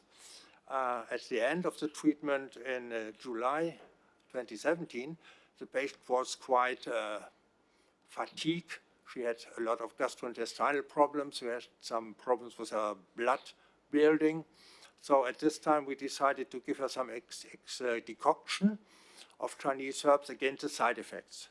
We had no interaction here with the chemotherapy because we did it stepwise. 4 months later, the tumor increased again, and we started chemotherapy again, which was effective only for some weeks. Then she got peritoneal carcinosis, and we had no other drugs at this time to treat her. So at this point, we took off the gemcitabine and started capecitabine, another 5-FU prodrug, and a decoction, in this case, aiming against the tumor. And again, we got a partial response at this time. After 3 months, the patient was very weak, so we stopped the chemotherapy and went on with the decoction only. And for about half a year, this patient could follow their daily duties and survived. I would like to show you this on a picture. Here again, you see the response of this CA99 tumor marker. This was a response to the chemotherapy. This was a phase where she remained in partial response. Here we had a tumor progression again. And this is a response to capecitabine plus decoction. I couldn't follow up in the next months, but she lived about half a year in this constitution, and she lived quite well as far as I'm aware. But what I've learned at this time from the Chinese medicine is that we can not only look for tumor and chemotherapy, what we mostly do in Western medicine, but here we have another look to the healthy body. So we can include the healthy body of the patient in the treatment strategy for different diseases. What we have to look for, and which is still a lot of often questions, is the pharmacological interaction of the two treatment possibilities. So I would like to mention another study at this point, which was also quite some years ago, where Michael McCulloch looked at different trials on combined treatment effect for advanced non-small cell lung cancer. So we have a very well-defined disease. We have a well-defined standard treatment, which was platinum-based at this time. And we have a well-defined Chinese medical decoction, which was astragali-based. And Michael McCulloch compared all the studies, there were quite a lot of these times, using these points: defined non-small cell lung cancer, platinum-based chemotherapy, astragalus-based Chinese decoction. When you look at his analysis, it's quite impressive. All results are in favor of the combined treatment, all on this side of the graph.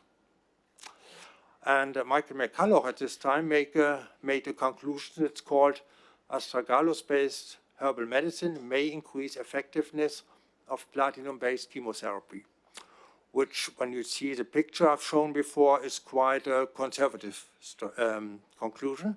But he has good reasons for this, because when you look at the discussion, he said all very small studies, different combinations, chemotherapy and decoction. Chemotherapy was also platinum-based, where there were different other drugs used, and the decoctions was always astragali-based, but also a lot of other ingredients in the decoction. And different sequences, which is very important. I showed you before, you can combine chemotherapy and Chinese medicine, or you can give it sequentially. And this was different. So what he says was the right question, I think, which patients really did profit. In the whole, in the mass, the whole group profits from the combination, but which patients really profit? And this is a question of individualized medicine, I think. This is what we did at this time when we used Chinese medicine. We followed the standard treatment, of course, and we used Chinese medicine, especially here, when standard treatment was not effective enough. And we used Chinese medicine, this is most cases we did at the end when the patient had side effects. So the two reasons to use Chinese medicine were treatment resistance or heavy side effects. Another patient I would like to show you, which shows this effect, was also a female patient, also with a this time with a pancreatic carcinoma. At this time, it was 29. We had two effective drugs for pancreatic carcinoma, which was gemcitabine and capecitabine. And the patient was treated with this for about half a year, I think. And then she developed resistance to capecitabine and gemcitabine. You see the tumor markers CA and TR99 going up at this point. And so when they were high, we combined capecitabine with a decoction. We left out gemcitabine because this is usually produce heavy side effects for the patients when you combined all three. And again, we see the, where is it? Yeah. CA99 decreased very impressively. CEA was slowly going up again. So when we were not happy with the results, we changed the decoction. This was working again. Also, CER was dropping, but the patient didn't tolerate it. And this is an important point, I think, when you combine chemotherapy and tumor-effective Chinese decoctions, that the patient gets side effects because you get a lot of tumor decrease to tumor destructions, and the patient has to cope with all the side effects, and at one point the patient actually didn't want any more treatment. So this was our concept again. We used standard treatment, we used complementary medicine, in this case Chinese medicine. Mostly we use it sequentially at this time. Sometimes for therapy resistance we used it at the same time. And we were very keen to train the patient with nutrition and exercise or Qigong. So this is where we stand today. We had a lot of knowledge about the medicine and we did a lot of research about the chemistry. I'm very sorry that Christina Oppermann is not here today. She does the chemistry for us and she could tell us more about what they have done. We had a lot of results from network pharmacology, and I think this is a way we can increase our knowledge about the integrative approach in the next years. So what is important for me, we used in the past mainly Chinese medicine to develop drugs. We have seen a few examples with fungibin. These are some examples for the promyelocytic leukemia, for solid tumors. I've mentioned camptothecin derivatives before. But this doesn't really as a change because these things mainly focus on treating the cancer cell. What I think is a new approach we can hopefully follow in the next years is that we have different access to the body and to the tumor. On the one side, we want to kill the tumor cell, but on the other side, we want to increase the status of the patient. We want to strengthen the body, increase the well-being.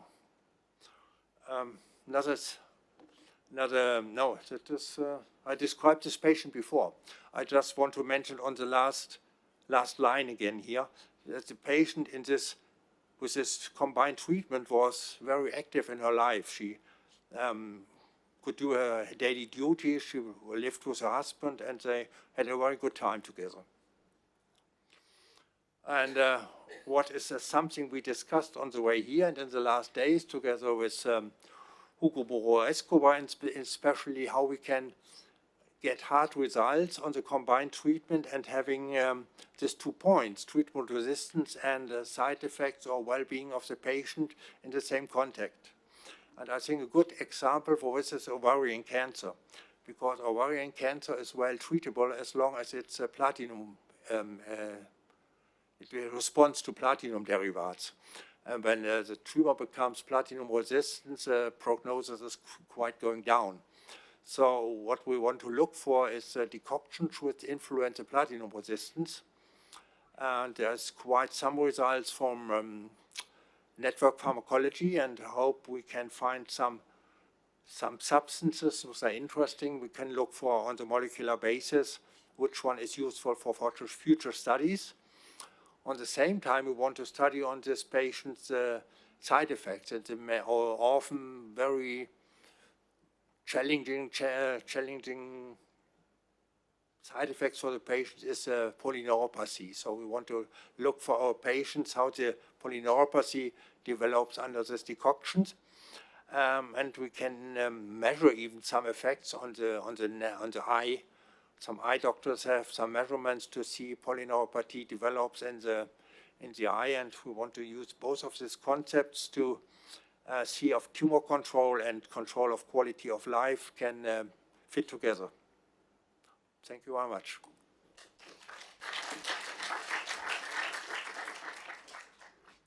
Thank you for Professor Hans Lam's wonderful lecture. Next, we will have a panel discussion. And we have, let's welcome Professor Yibin Feng, the Director of School of Chinese Medicine of Hong Kong University, and Professor Rina Hui, the Clinical Professor and Director and Center of Cancer Medicine at Hong Kong University, Dr. Hans Lam, the Specialist for Internal Medicine at Department of Oncology, Haematology and Palliative Care at Rostock University, and also Dr. Ursula Grising, the head of Palliative Care Unit at Rostock University, and Dr. Hugo Escobar, the researcher at Department of Oncology, Haematology and Palliative Care at Rostock University. Let's welcome.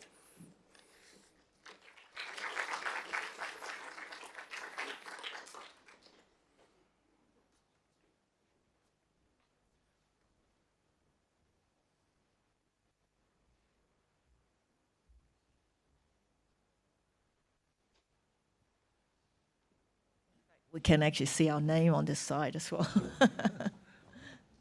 Okay. Thank you. Let's have a seat.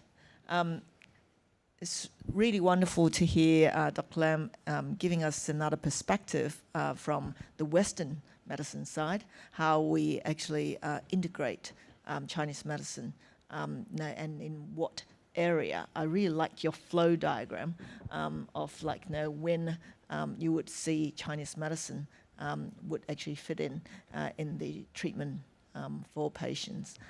In the meantime, we would like to ask the audience to feel free to ask any questions. And there are microphones just right in front of you. All you need to do is to press the button as you speak, and then turn it off afterwards, okay? And I would like to actually get the floor to ask the questions. And while we're waiting for any questions to come in, if you can raise your hand in the meantime if you do have a question, and then we can actually get you to ask a question. While we're waiting for a question to come in, now maybe I'll get started. For those of you who may not know that I actually spent most of my life in Sydney, I just moved to Hong Kong in January this year. So in fact, I hadn't really had much exposure to Chinese medicine, unfortunately. And it's really opening my eyes to try to actually learn more about it. So I would like to ask, I heard from Professor Fang earlier that there are some sort of challenges. For instance, there had been some evidence-based research in Chinese medicine may be a bit difficult, or it is still not a lot yet, even though there's a lot had been done in more recent years. So can you tell us a bit more about how you find the challenges have been, and with more evidence-based research is going on at the moment, would you be facing any challenges when you design any trials in Chinese medicine?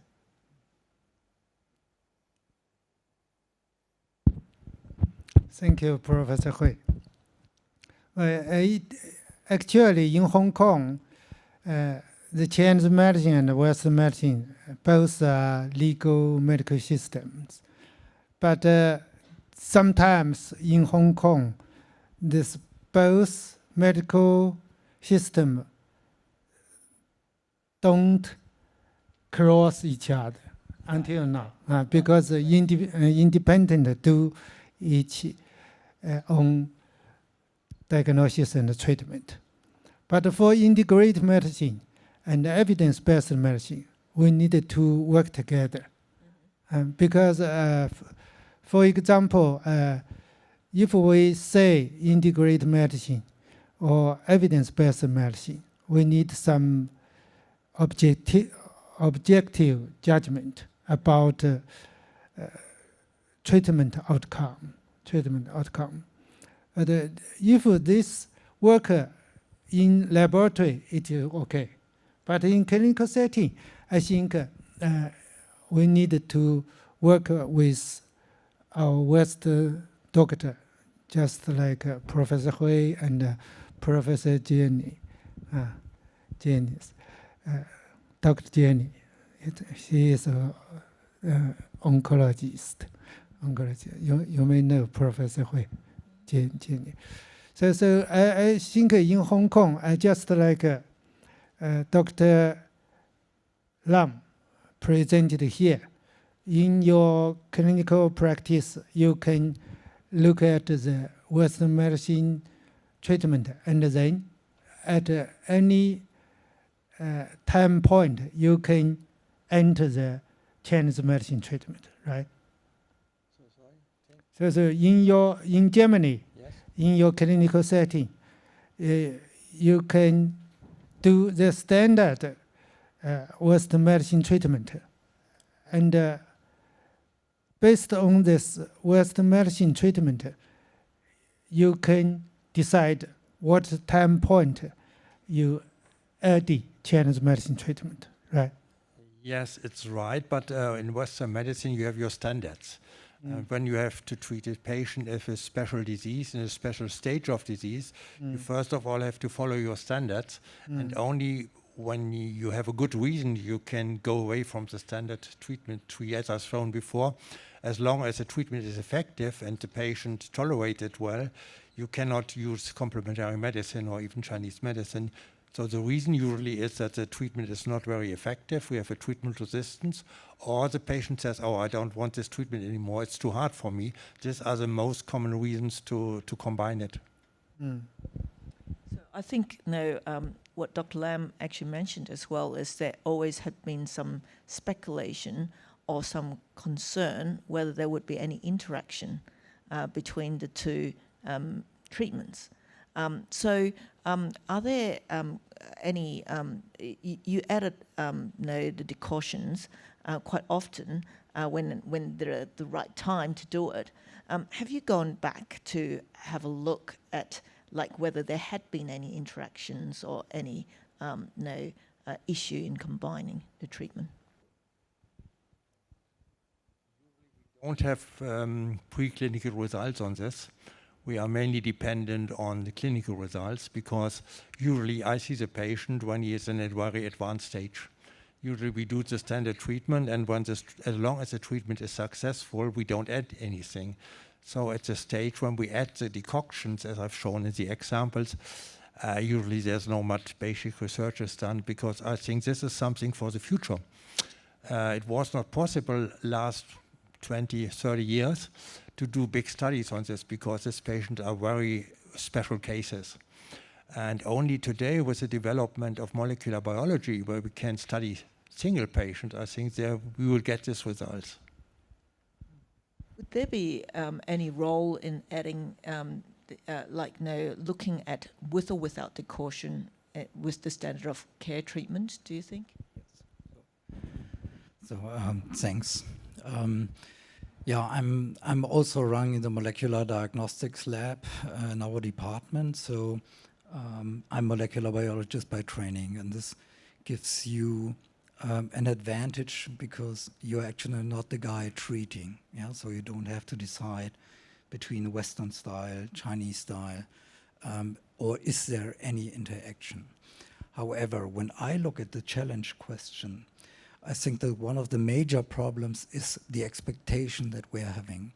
And I think that these need to be maybe resetted, especially in Western medicine.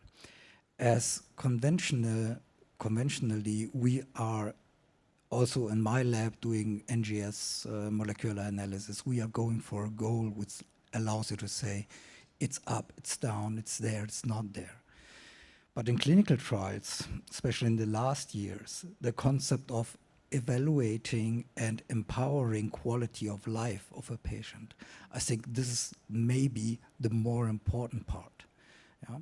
And it's a new concept, especially for Western medicine guys. So I think that one of the major challenges is the mindset in which especially the Western treating doctors are going into all these area of integrative medicine. And it does not only account to traditional Chinese medicine, it also accounts for physical activity, sports rehabilitation, and having these. No? So this is one challenge. So having quality of life as one study outcome point, yeah, additional, not replacing, but additional to overall survival or disease-free survival is one thing that I think that should be addressed or more focused in this time. However, especially with molecular diagnostics, as Hans Lampe said, we will be, and we are in parts already, able to tailor much more efficiently the therapeutic strategies and also to stop them depending on the direct response of the patient. But when Hans, for example, treats people, he adapts the therapy directly responding on the patient's development. And this is something that in our molecular triggered things we have not been doing that efficiently. Yeah, so there's a lot of power and combination potential. So I think yes, it has a lot of potential for it. From what we have been seeing in recent years, it is glad to see that the quality of life questionnaires have always been built in nowadays. I think we learned in recent years with randomized phase 3 studies that we would like to look at quality of life as well. So it is actually good if we can actually design a study that we can actually add in some Chinese medicine in it to look at possible interactions or side effects and efficacy as well as quality of life as well. So Dr. Christen, do you have anything to add from the challenges point of view as in designing any evidence-based treatment? Yes, that's integrating. Thank you for your question. It's very important that we have evidence on what we do with integrative medicine or oncology, because we have palliative patients in palliative setting which won't be cured anymore, and they're desperate. They want something to be done, and they read a lot, and Dr. Gould knows a lot, but we need to protect people from doing things that harm them. And then we still need to be there and do good. And that's why I guess we're here, because we have to aim at patients and we have to look at the quality of life. We have to look at their goals and what they want to do with the rest of their life, which could be years. And we really have to, differentiate between wrong and right and good. Yeah. Good and bad, of course, yes. And that's why we need you to do your studies. And we don't need case reports, which are great. Case reports, there's this female woman and whatever, and she's doing great with decogs, but we need more people being treated with this, and we need results. Yes. Symptom control is so important, and we've seen, even with my little exposure, certainly had seen Chinese medicine has done a lot of good to patients in palliative care setting.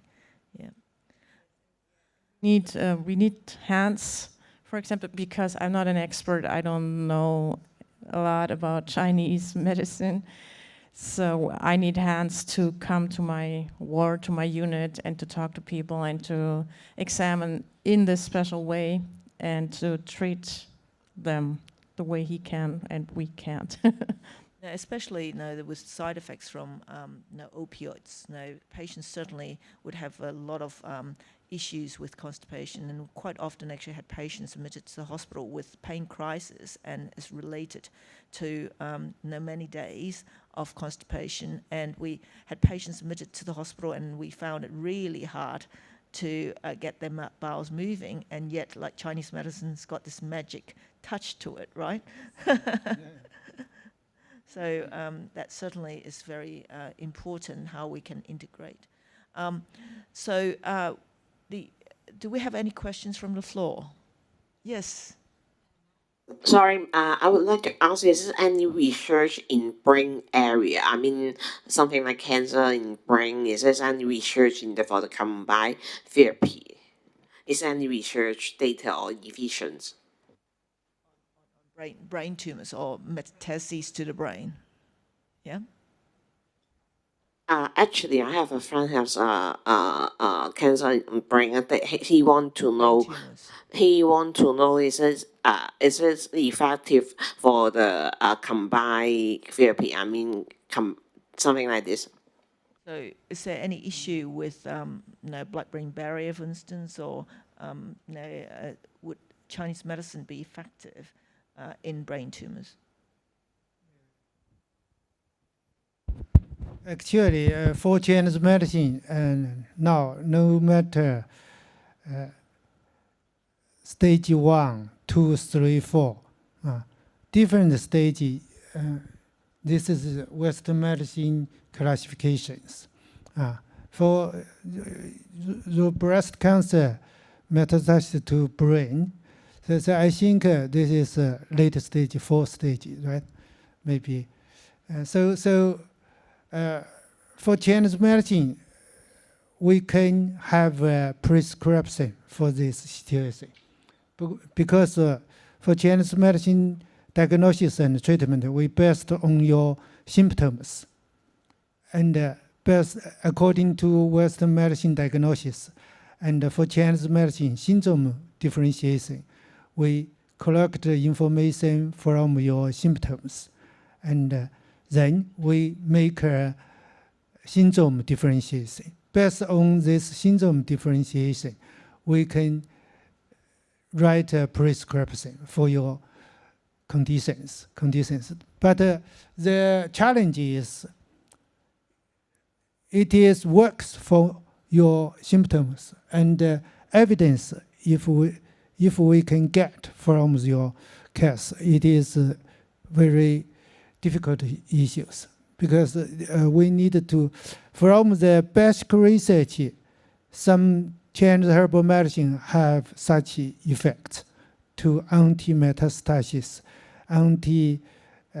even the brain metastasis. But in clinical setting, if we get the clinical evidence for this effect, this is a challenge, because now we need to not just for Chinese medicine is case by case individual treatment, but for scientific or clinical evidence, we need to get a lot of cases, and so for this part it is challenging. We need to work together with Western doctor to get more cases. And then we can analyze this data if it works or not. Thank you. Any other questions from the floor? Go ahead. I want to learn more about the application of Chinese medicine in the oncology patient in Germany. For example, is there any specific department in hospitals in Germany to treat with the patient by using the Chinese medicine methods? With respect to oncology, it isn't. But there's one hospital specializing in Chinese medicine in Germany. It's a private hospital, but they mainly treat headache and backache, lumbalgia. Oncology mainly is treated for some doctors in hospitals, and we have some communication, but it is a very small area. So I think the few people who do this in Germany, they know each other. And we exchange our knowledge, and we are just trying to build up probably a working group of 4 or 5 university hospitals in Germany who want to try to use this integrative approach. We do it on some solid tumors like colorectal cancer, pancreatic cancer. We have some results with leukemias and lymphomas, which they respond very well, but the problem is that for leukemias and lymphomas, the standard treatments are so fixed in Germany that it's very difficult to get in with Chinese medicine. The patients I have treated so far were patients who were treatment resistant. The patients I have treated with leukemias usually were at a point where we had no further standard treatment. Was this a question, or? Yeah, okay. Thank you. Welcome. I suppose it would be quite different to the hospitals in China, where within the hospital there would be Chinese medicine department and Western medicine as well. There are a couple of hospitals in Hong Kong is getting integrated medicine as well. Is it right? Actually, in mainland China, 30 years ago, when I in there, I am the Chinese medicine doctor practicing. But at that time, in hospital, we don't have license requirements. It depends leader, team leader, see judgment. If you can see Western medicine or see Chinese medicine, he decided you can write the prescriptions. So that time, for example, I graduated from school, University of TCM. But when I went to the hospital, the director think, oh, no, Chinese medicine department have full, no position. If you want to go infection disease, it's okay. Because that time, although I'm a student, just graduated from the university. But when I studied in university, and when my internship, I like Western medicine. So I think I can do this work. So I think, okay, even the infection disease, Department of Infection, I can do it. So I enter the infection disease department. So in mainland China, the integrated medicine, that time, they can do 2 parts by person. If you like Chinese medicine, also like Western medicine, you want to do both, it's okay.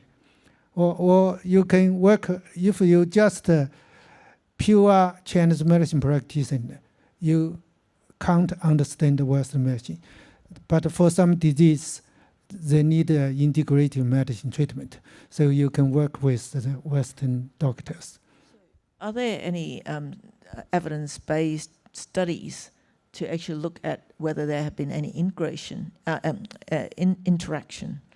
between Chinese medicine and the Western medicine, given that they're actually working so closely together then? The herbal drug interaction, yeah, you mean? That's right. So of course, there are a lot of papers published in the international journal and also Chinese journals about herbal drug interaction. No matter laboratory, experimental study, and clinical settings. So for some cardiovascular diseases, for some drug-herb interaction, there are a lot of paper published. So for such a case, maybe when we use such, for example, aspirin, so maybe hesitate to use some enhanced bleeding, Chinese herbal medicine.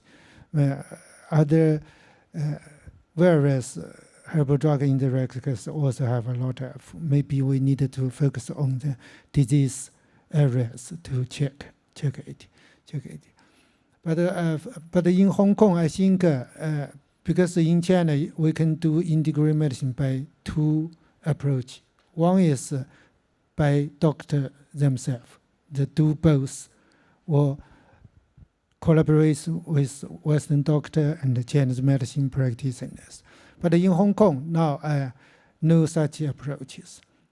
Government in hospital authorities, they have integrative medicine pilot study for cancer palliative care, or for stroke, for pain. They have did this in the past 5 years, maybe 5 years or 10 years. But I don't had the good international paper published. Maybe some paper published, but maybe not big impact until now. No. So, I've got a question for Dr. Lam, unless there are people. Oh, here we are. Go ahead. Yeah, sorry. Good afternoon. Thank you for making this seminar possible. I actually have two very different questions. I'm a practicing Chinese medicine practitioner in Hong Kong, and one question is about targeted therapy and whether there are any issues between, of interactions between Chinese medicine and targeted therapy chemical compounds, because we know that is relatively new and is quite molecular. So personally, I am being very conservative and I would rather do acupuncture instead of prescribing medicine. But I would like your perspective on it. And my second question is for Professor Lampe and your colleagues.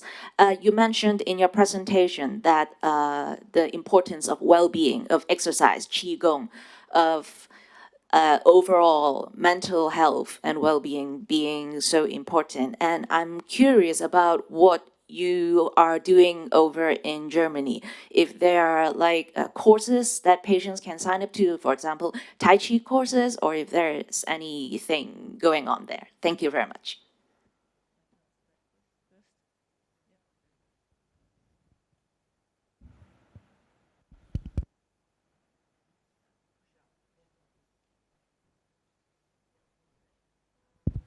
Now it's working. First question concerning interactions of the new agents and Chinese medicine. As far as I am aware, there are no good studies because it's very new. The new drugs, I personally have the same opinion than you. I try to avoid giving them at the same time. I think it will be more interesting when we have more patients who are not responding to this drugs, then we might use it. I think that's always a good reason. When you have a non-responsiveness to a special drug, then you can add something. For instance, we have very good results, meanwhile, on 5-FU for pancreatic cancer, colorectal cancer. When the patient no longer respond to the treatment, we add Chinese medicine and we get a response for often half a year or something. But I think we need more time to see this for the modern drugs, unless people like Hugo find a better way to investigate these interactions. Do you want to comment on this? Thanks for keeping it to me. So, I think one of the major challenges is that we don't have any real structure for the different patient types when to apply Chinese medicine. Yeah, as this is a very individual decision from the patient, but also from the treating Western doctor if he is willing to include it. Yeah, because as I mentioned before, there's a lot of skepticism still in the West, at least in Germany. Yeah. And if they have the old German mindset saying, okay, all these integrative things is too risky, they maybe will not be willing to even allow Hans to do such a thing. Yeah, so it's a question of numbers, which at the moment we don't have. And the second problem that we see is that we have also part of health insurance coverages. Yeah, so medical treatment is obviously based on health insurance, and it's not covered by routine diagnostics, so it's an extra thing, which is an additional challenge. Long answer, short take-home message: we don't have the data. Yes, the second part of your questions is the different side, because we do this very often. What we try to do is training the patient with Qigong during his time of treatment, so that at the end of treatment, the patient can use the Qigong to get away from medicine, to get his independence again. I think this is a very important point for Qigong, to find back to his independence after we finish treatment, because usually people need 2 to 4 months to learn a little bit to practice Qigong. So when medical treatment may last about 6 months, and we start in the second month or something with the training, he will be able at the end of the chemotherapy to do the Qigong to get back to himself. Thank you, thank you.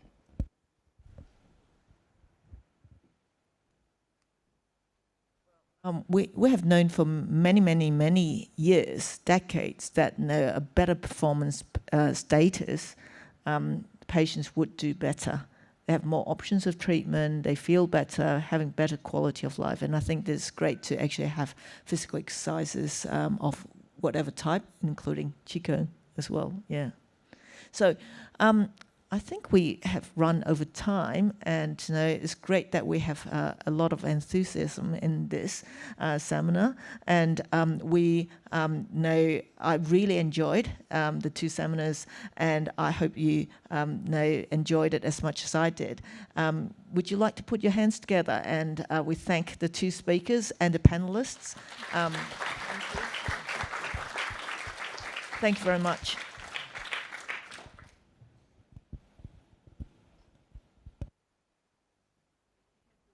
To come down to talk to the speakers if you like to, and the panelists. If you have other questions, I'm sure that they're going to stay around a little bit longer. Thank you.